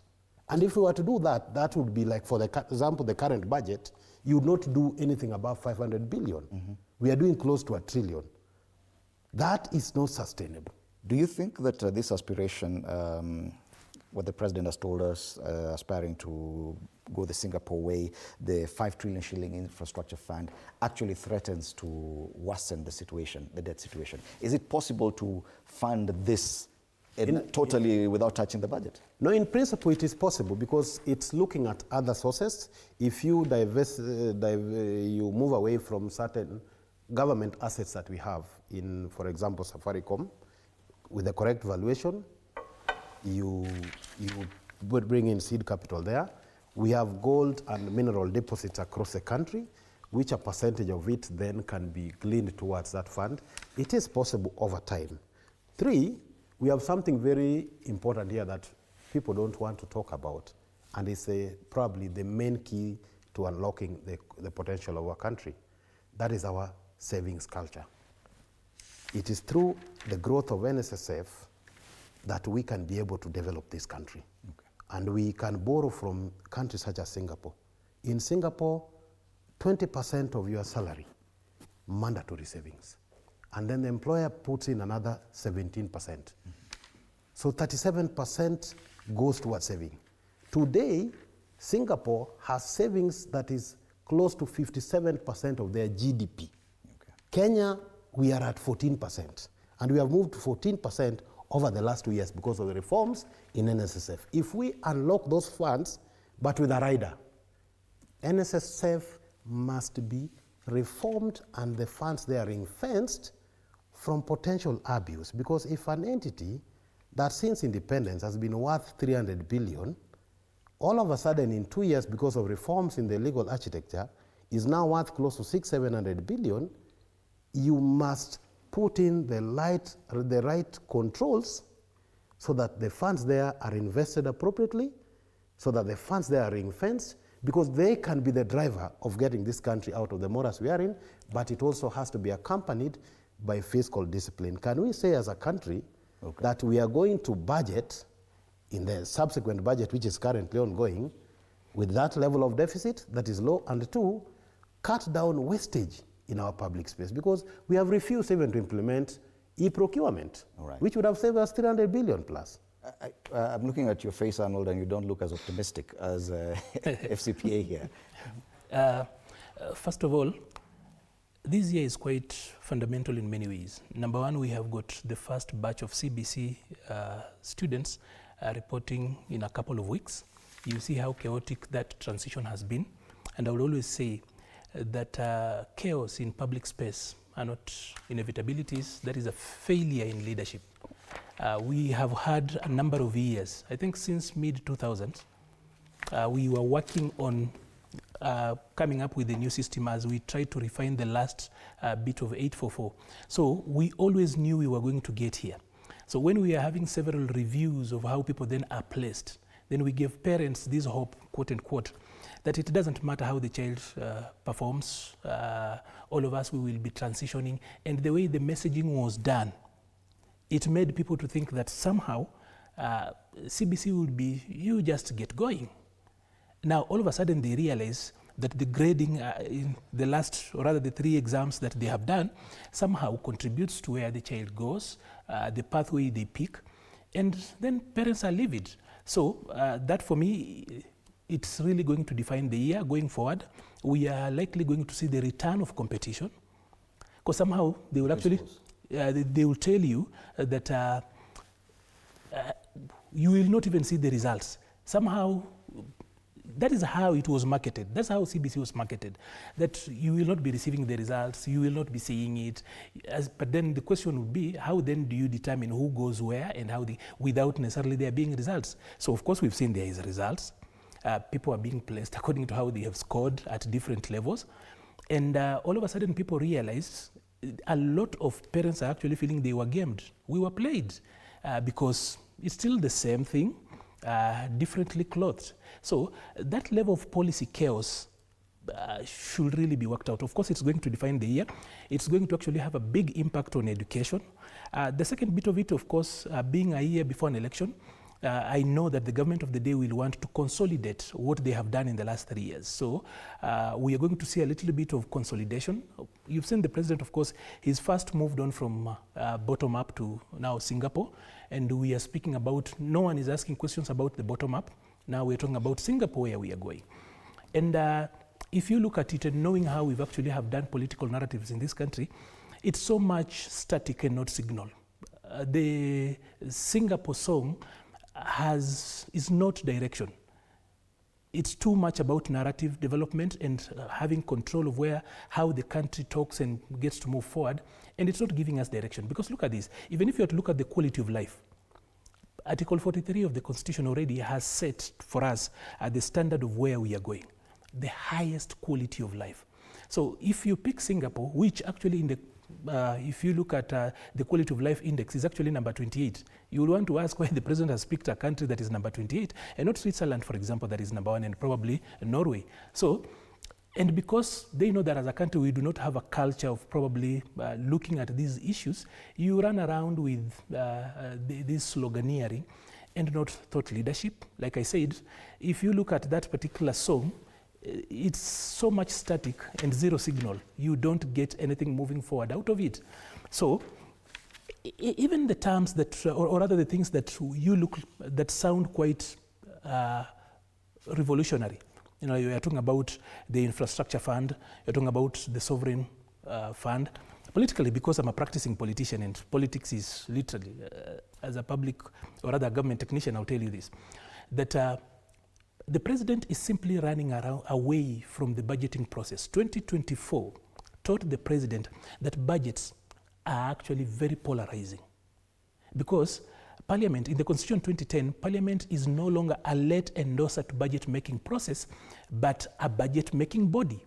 And then the people are supposed to be part and parcel of this particular process. So if you see the Gen Z pricing, the noises that followed, so the president, number one, is running away from oversight, parliamentary oversight. The president is running away from the budgeting. What he needs, I'm talking about the practice of politics. Forget the good economic language and everything else. The president wants a pot of money where he can dip in his hand and pick money as he wants. And how did he do it? Number one, he convinced Parliament to drop their legislative authority and their oversight authority when you are selling public assets. We have got that changes in law.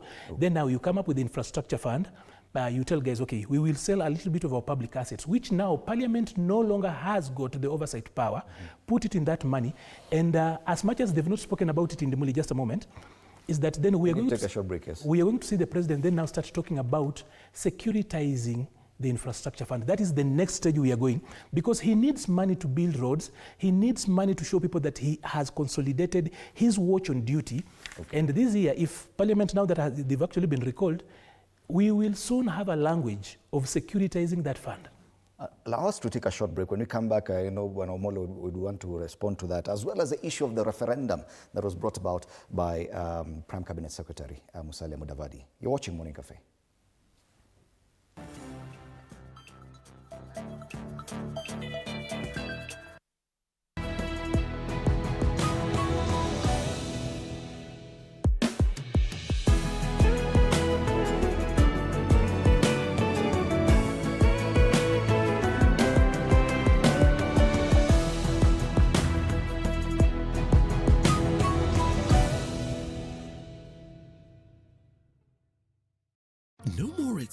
excuses. It's time to rise, grind, and own your mornings. Join Coach Shadrach Omer every Monday to Friday from 5:30 to 6 a.m. only on TV 47. Full body workouts, zero equipment, maximum results. Start strong, stay strong. TV 47 Fitness with Coach Shadrach only on TV 47.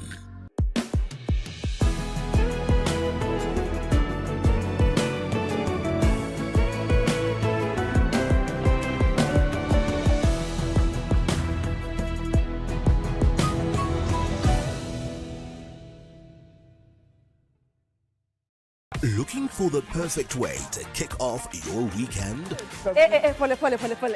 Hiyo ni salamu ya Mluya kabisa. Tune in to Friday with Betty, the most exciting show on TV. Betty, one tear gas. Betty, I don't know where this guy's going. From the latest news and trends to unforgettable moments. Mimi si hiyo naona nakubali. Wewe ni simpa. Friday with Betty is your go-to show for a fabulous Friday night. Theological, meteorologist. What is that word, Willis? Tune in this and every Friday at 9 p.m. and let's make your...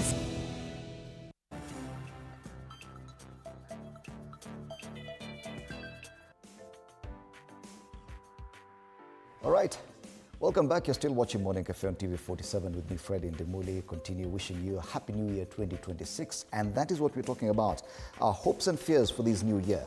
Just before we went on a break, Arnold Maliba, the party leader, Progress Plus Alliance, was talking about matters budgeting and how the president may have found a way to escape parliamentary scrutiny in some of these plans that he has.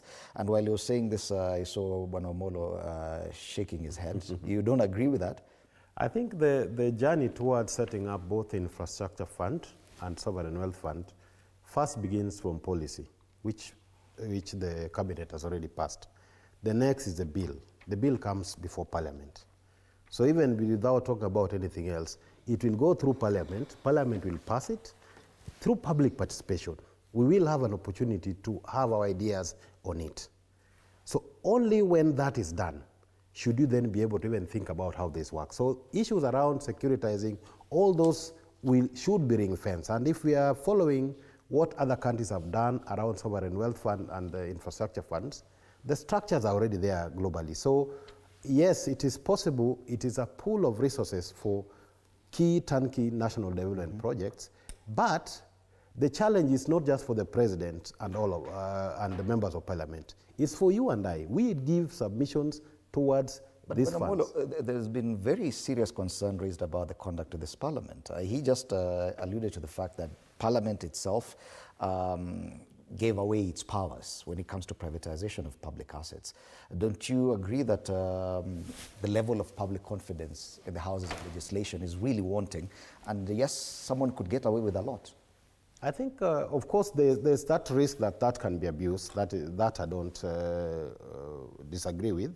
But I still insist the roadmap towards setting up those funds first comes with the legislation. And that legislation is where if this fails, even before seed money is put into that fund, you will know that there are gaps within it. So for me, I would rather wait for how that legislation is framed. If there are gaps, we strengthen those gaps. And that is why we are there as a citizen to give our views.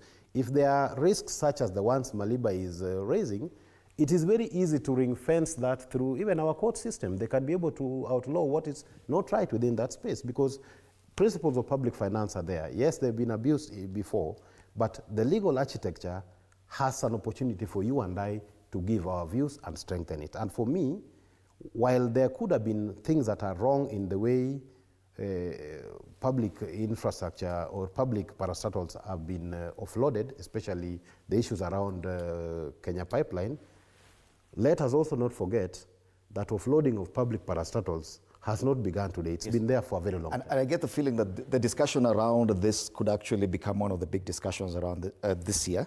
I don't want to spend too much time on that. I just wanted to say that I wasn't done with my hopes for the year. Just allow me a minute or so.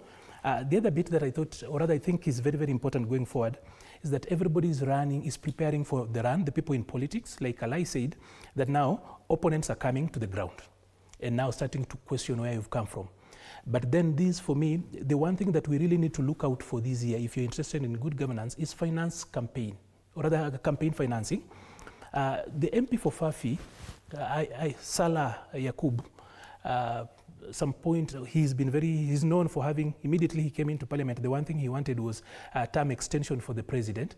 But there is an undated video of him speaking to a KBC journalist, and he's saying that a certain community contributed 60% of the campaign that actually brought this government in, that even the president, for example, the shirt he was using, they actually bought it. So, you know, when you find an individual speaking that way, it really speaks to one thing, interest money, that there is no free lunch. So then you start asking yourself, is it the reason some things look the way they are? So campaign financing will be determined this year. And it will still go back to what we do not want to talk about largely here. When we talk about the infrastructure fund, you put in the Safaricom 200 and whatever billion shillings, you sell a few other things, you put into that particular aspect, go to the market, securitize it, get 2 trillion, come back here, put up a lot of construction, things are running all over for the next couple of 12 months. But then you see one thing also comes with it. The kickbacks that normally, the tender kickbacks that come with that. So when you have got about 2 trillion of tenders running around, or rather cash, you have got a lot of kickbacks.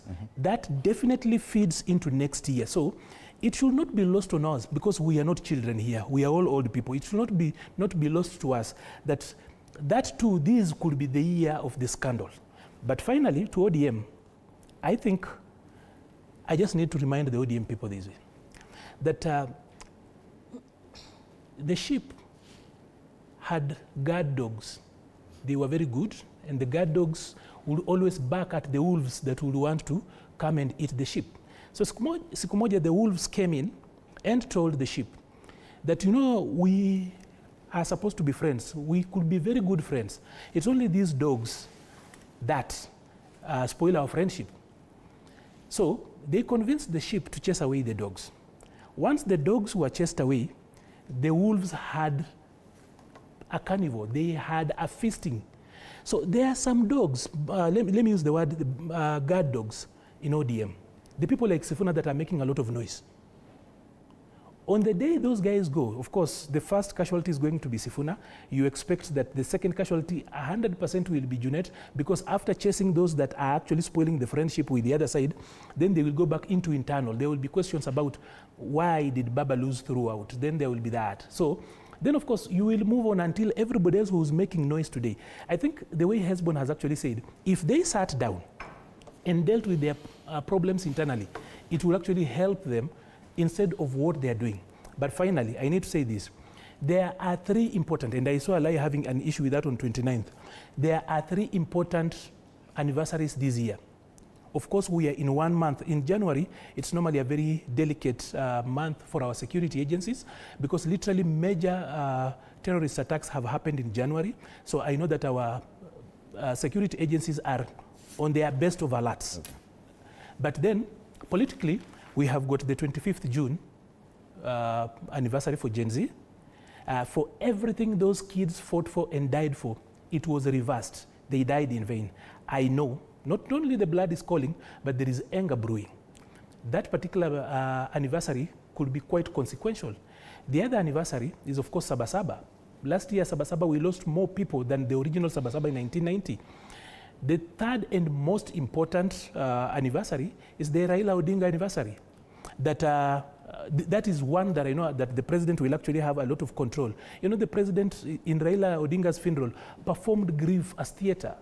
So we also expect that even as he goes to the next election, the president will actually up the ante during that particular anniversary, and we will see a lot of activity. So those 3 anniversaries, I know, are going to be very consequential this year. Apart from all the other things that will happen, expect the Gen Z anniversary to actually set pace. Okay. Expect the Sabasaba, and of course, on the president's side, he will want to use the Raila Odinga's anniversary as a big thing. All right. Yeah. And interesting, none of you has talked about voter registration. I don't know if that is if the reason is that that has already gone, or there's still hope that voter registration is going to be a big thing. But Kathy, even as you continue talking about your hopes briefly, I can see you're getting a lot of flack online. It is expected. Many people are saying that, yes, you are very quick and fast to attack the DCP party leader, but not very slow, actually, very mum. And by the way, Indimuli is not an attack. Criticizing Moses Kuria, because he has also been found to have been very violent. Yeah, and I started by saying that we play politics of personality. And we like hitting people below the belt. If any of those people that are commenting now listened to me from the beginning, I called them out and I called everyone. But then when it comes to the DCP party leader, I always tell you, I speak from a point of authority. I ran against him in 2017. And he sent goons, not once, not twice, not thrice, many times to me. It is on record. It is something that was reported to the police, and the police did not do anything because that time he was very powerful. When he became the deputy president, he followed me, and I was also arrested many times for doing nothing. So I'm coming from a point of information, and most of the people who will comment on this issue are either because they are his supporters or something like that, and I'm not being unfair to him. What I'm calling out is these political bad manners by politicians, not just the DCP party leader, but by many, many other politicians who keep doing this kind of thing. And I'm still waiting for you to mention that name, because that is a concern, that when it comes to that former CS, yes, you are very slow to call him out. No, I mean, I'm yet to see what Moses Kuria said. It's there, it's on Twitter. I mean, I'll check after this, but I'm yet to see that. So far, you've not seen that? So far, I've not seen it, but I'll check it out. I'll check my Twitter handle and see what Moses Kuria said.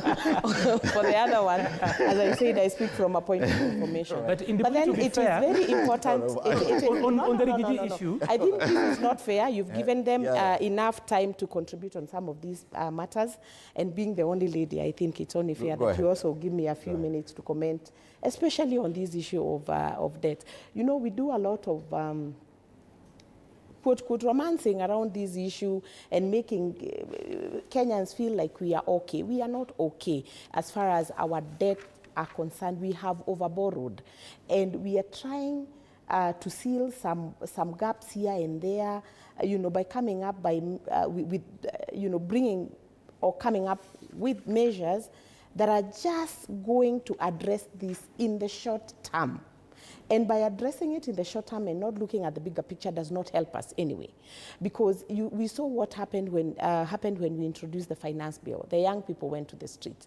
And the results of that, we all know what happened. Later after that, we have borrowed locally. It is unsustainable. We have now introduced the issue of selling the assets. It is going to be unsustainable. And by the way, even before it becomes unsustainable, I think the public, the outcry, when you listen to the people, it will be stopped by the public.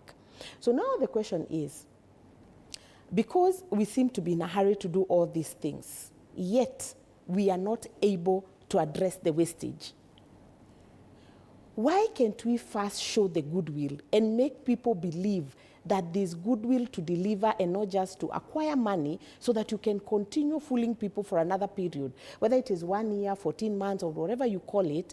I mean, this has to stop, because I mean, at times in Dimoli, I look at this country. We say we don't have money. We say we are unable to pay to repay the debts. We say that we are really suffering. We say we don't even have money for capitation. We say all these things.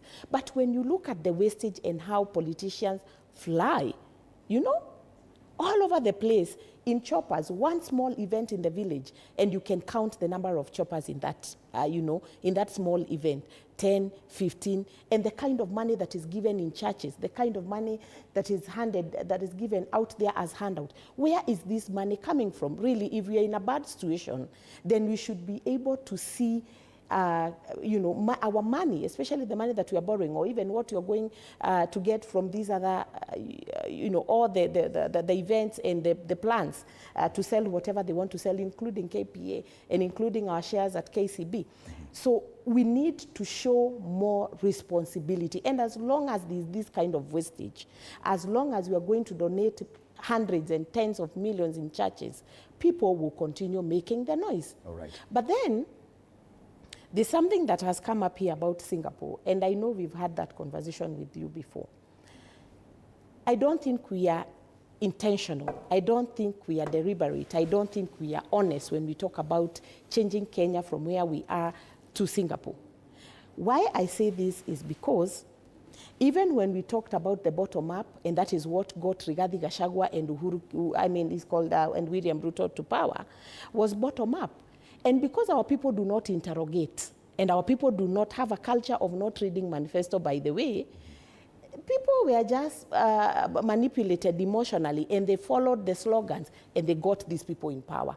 Now today we are complaining and saying the executive or the president did not do this, or the president did this, or the members of parliament did this. We are complaining perpetually. Okay. And we are just about to make another mistake because of following slogans such as Singapore. All right.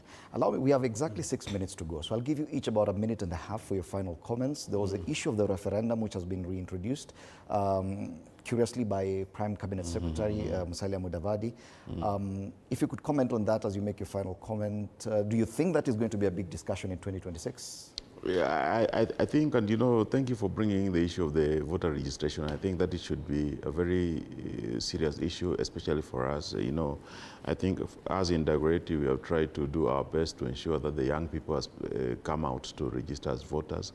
I would encourage all of us to ensure that we bring in the people who are not registered as voters and also who don't have IDs to come and register as Kenyans with IDs and voters, because it is not very easy to get good leaders when a good number of us don't vote. Remember, in 2022 we didn't have 8 million people voting, so it was not a very good show for our democracy.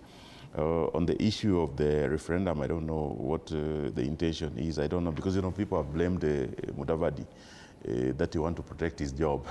I don't know. I don't know if it was the real case, but the conversation around changing the constitution has been there. Some people are saying, oh, extend the term. Some people limit the term. Some people make it one term, make it a single term of 7 years or 10 years, so that we don't have all these mid campaigns, which starts maybe in the second year or the third year after an election. So that is there. But coming into the issue of violence, I think we started with it and we have to finish with it. I would have not known that lady if it was not for that scene in Muranga. And I wish that Rigathi Gachagua, who has been blamed for very many things, especially on incitement and so on, would have taken the opportunity to demand that the lady be allowed to speak, truth, even when he disagreed with her. I think it would have won him a lot of support and would have seen him as somebody who is, can be packaged as a national leader, instead of what is now being, because some of us, like in ODM, you're so scared of Rigathi Gachagua that I think sometimes the scare is very unfair to him, but it doesn't do good in earning himself some bonga points on being a good politician. Thank you. Asante sana Bwana Lai. Bwana Molo, you go next. I think in conclusion, first is to say that as a country we must step back and tone down on the kind of language we are using in our political space. I call upon all politicians, please be mindful of how you speak. Let's avoid ad hominem, you attacking character and personality. Let's discuss and debate on issues. Let superior ideas percolate to the surface. That would help this country more. But I think more importantly, we need to recommit towards fiscal discipline as a country. I'm still pained that almost a year since we said we are going to have e-procurement to cut out wastage in procurement space. We are stuck with it. Counties have refused to onboard it. There are challenges with the National Treasury. So I think the work of the CS Treasury, especially in saving us over 300 billion around that space, is cut out. We need to see discipline in government so that we are able to sort out the mess we are in. However, I also want to state that issues of public debt has not begun today. It's been with us for a long time, and for us to clean it out, we must stick to plans that we have. And that's why I spoke about continuously talking about certain numbers. For me, without legal reforms to have a cap on how much deficit budget can be read in Parliament, we are not going to fix the problem we have in the public space. And therefore, I look forward to members of Parliament sponsoring a bill to cap the deficit that can be read at any time by the Minister for Finance, so that we start to gradually address the public debt problem. Thank you so much. Arnold. So quickly, I need to say this, that when President William Ruto speaks about taking us to Singapore, I've already told you that if you look at the quality of life index, Singapore is number 28. So, and if you look at Article 43, it already tells us where we need to go, the highest possible quality of life, and then it goes down to state. So, and I said that, of course, it would be very interesting for you to see why, or rather to ask yourself why the president would choose a country that is number 28 and not go for number 1 like Switzerland, Norway, or the others. But I will tell you this. The only thing the president is interested in Singapore is the 31 years that Lee Kuan Yew ruled Singapore. And that brings me to the next issue, when you see Mudavadi speaking about referendum. You cannot trust William Ruto with the referendum, because he will use that as an opportunity then to sneak in what Salah Yakub and Cherargei, Senator Cherargei, to sneak in term extension, for example.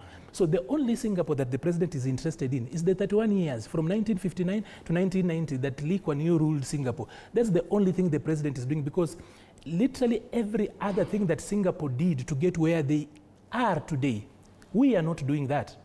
So the only thing we hear from, like the noises in his background is that. Then on violence, probably I would love to say this, that violence in any form should be condemned.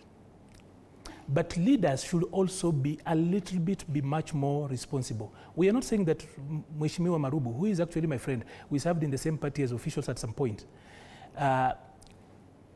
A little bit of social intelligence should actually have led to that. Otherwise, I am also a politician and I know this. There's something we call rage baiting, that we send a vulnerable person into what we know already is a crowd. A crowd has no mind of its own. A crowd, and that is why, for those of us in leadership, it's for us to exercise intelligence. Okay. So you get into a crowd, rage bait it, and then we will attach that blame on somebody else. Like already, it was not Rigathi Gachagua's event. It was not his event. It was Embakasi North's mother's funeral. So you do not expect Rigathi to actually act like the master of ceremony or the chief guest of somebody's funeral to then chaperone how people express their sentiment. We saw the same things happening in Jirongo's burial event, and we have not blamed anyone for that. So I think it's also not quite fair to park this blame on Rigathi Gachagua. But then I would also understand, because Rigathi Gachagua has become Kenya's favorite boogeyman. He's the scarecrow. If you want to scare people from Nyanza not to vote, just tell them, if Rigathi wins or his team wins, watatoa jina ya Raila kwa stadium. And people can believe. No, it is his language. It is actually he's a boogeyman. No. So we cannot actually take it on that particular end. We're not introducing debate. Thank you so much, Arnold. It is a bad language. Your opportunity. It's not about baiting, it's a language. Thank you, Bonomolo. And please just allow me to respond to my friend here. You see, from the onset, this man has been divisive. He's been a bully, and it is known. I mean, he has said certain things about certain tribes. Just the other day, he said, Wajaluo, Waluya. I mean, which national leader speaks like that? I mean, it's wrong, and he must be called out. Okay. He needs to change, because he needs to start speaking like a national leader. And just my last words is to wish Kenyans a happy, blessed New Year. Let's keep it here. Let's keep talking. Let's keep engaging each other. And most importantly, and I keep saying this, let's keep Kenya safe, because we do not have another place to call home. Thank you. Thank you so much, Kathy Rungu, a political commentator. Robert Alai, MCA Kileleshwa Ward, who's making headlines. Arnold Maliba, party leader, Progress Plus Alliance. And FCPA Hesbon Omolo, governance analyst and also political commentator. Thank you so much for your time at TV47 and for being with us as we kick off this new year. Yes, indeed, it is the very first day, the very first working day of 2026. We were just looking at the hopes and fears as packaged on the front page of the Standard. But the other headlines, quite as varied and interesting. Who's next? On the front page of the Standard, talking about what happened in Venezuela, the U.S. invading and taking over, country's president and the First Lady, and what that portends for global politics going forward. Matters business, Treasury allows firms to sell digital coins for fundraising, and a new remittance tax on Kenyans working in U.S. starts. Those remitting dollars back home will be subject to excise tax of about 1%. Matters education also given prominence on the front page of the Daily Nation today. Teachers' fees row as schools reopen this week. Remember that next week the senior schools open, and a lot of debate around the selection system as well. Top civil servants, something positive for them. They kick off the year with a pay rise. And that, ladies and gentlemen, is a state of the nation on the very first working day of 2026. Happy New Year. My name is Freddie Ndimuli. After this, Monday Blitz.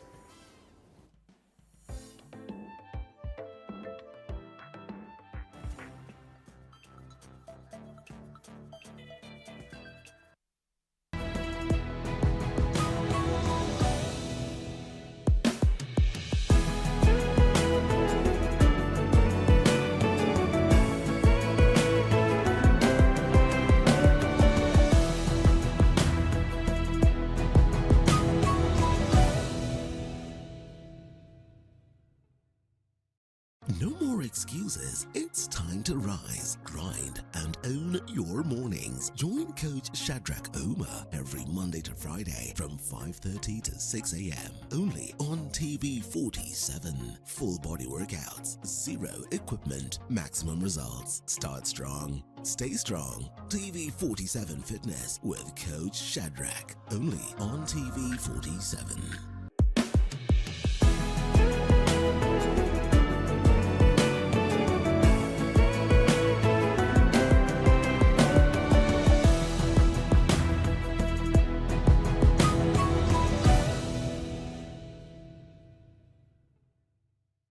Looking for the perfect way to kick off your weekend? Pole. Hiyo ni salamu ya Mluya kabisa. Tune in to Friday with Betty, the most exciting show on TV. Betty, one tiaga. Betty, I don't know where this guy's going.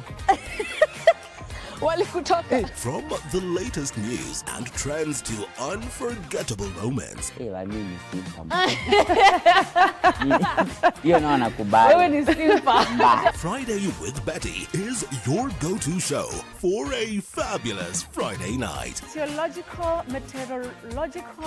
meteorologist. What is that word, Willis?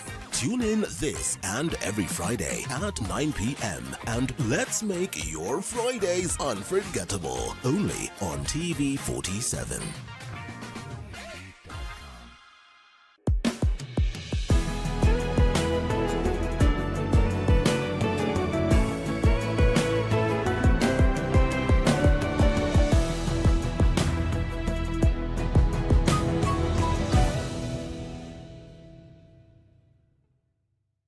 Enjoy uninterrupted live streaming of your favorite programs on TV 47 and Radio 47 on the go with our new mobile-friendly website. Experience the future of broadcasting. Visit www.tv47.digital or scan this QR code and stream your way to endless news and entertainment. Welcome to the home of untold stories.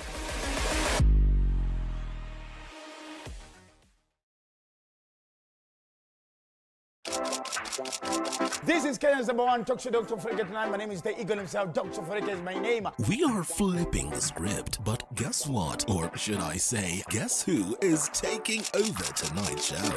Anyway, furahia umekaa na kasipuni. CP unit ni Punet. So you guys knew about Piga. Sawa basi. Sema, that I'm giving the whole time. I don't want to go back to brokenness. Never. I just love the high life. Siwezi taka kuimagine ati nimesota. You have to watch to find out. Tune in every Wednesday from 7:30 p.m.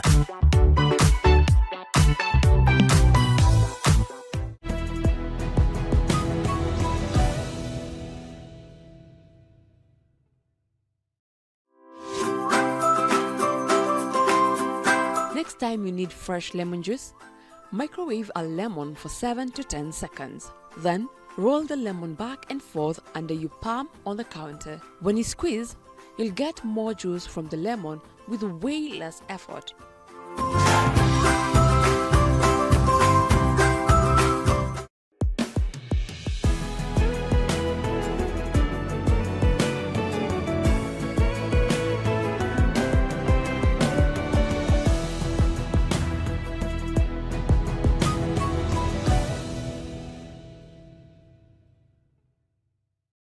Start your day with Relationship Wednesday from 8 a.m. to 9 a.m. with Ann Odida. Dive deep into the dynamics of love, friendship, and family as we explore the stories that shape our connections. Then satisfy your appetite with Tasty Wednesday from 9 a.m. to 10 a.m. where Anne serves up delicious recipes, cooking tips, and the latest food trends to inspire your next meal. Relationship Wednesday and Tasty Wednesday every Wednesday, 8 a.m. to 10 a.m. only on Morning Cafe.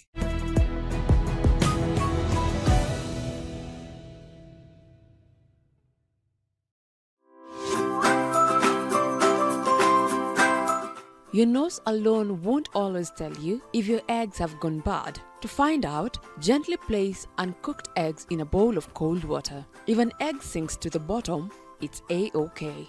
If it floats, it's seen better days.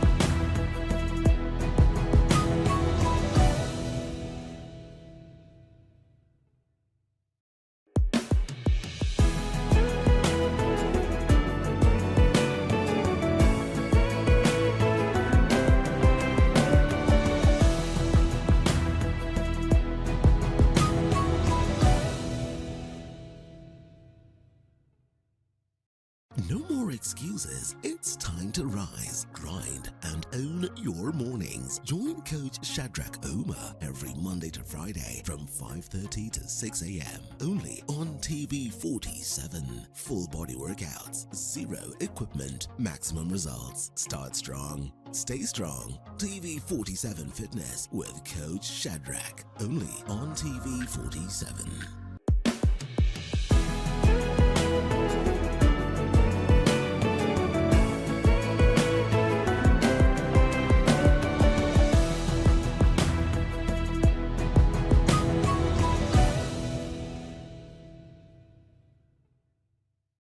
Looking for the perfect way to kick off your weekend? Pole. Hiyo ni salamu ya Mluya kabisa.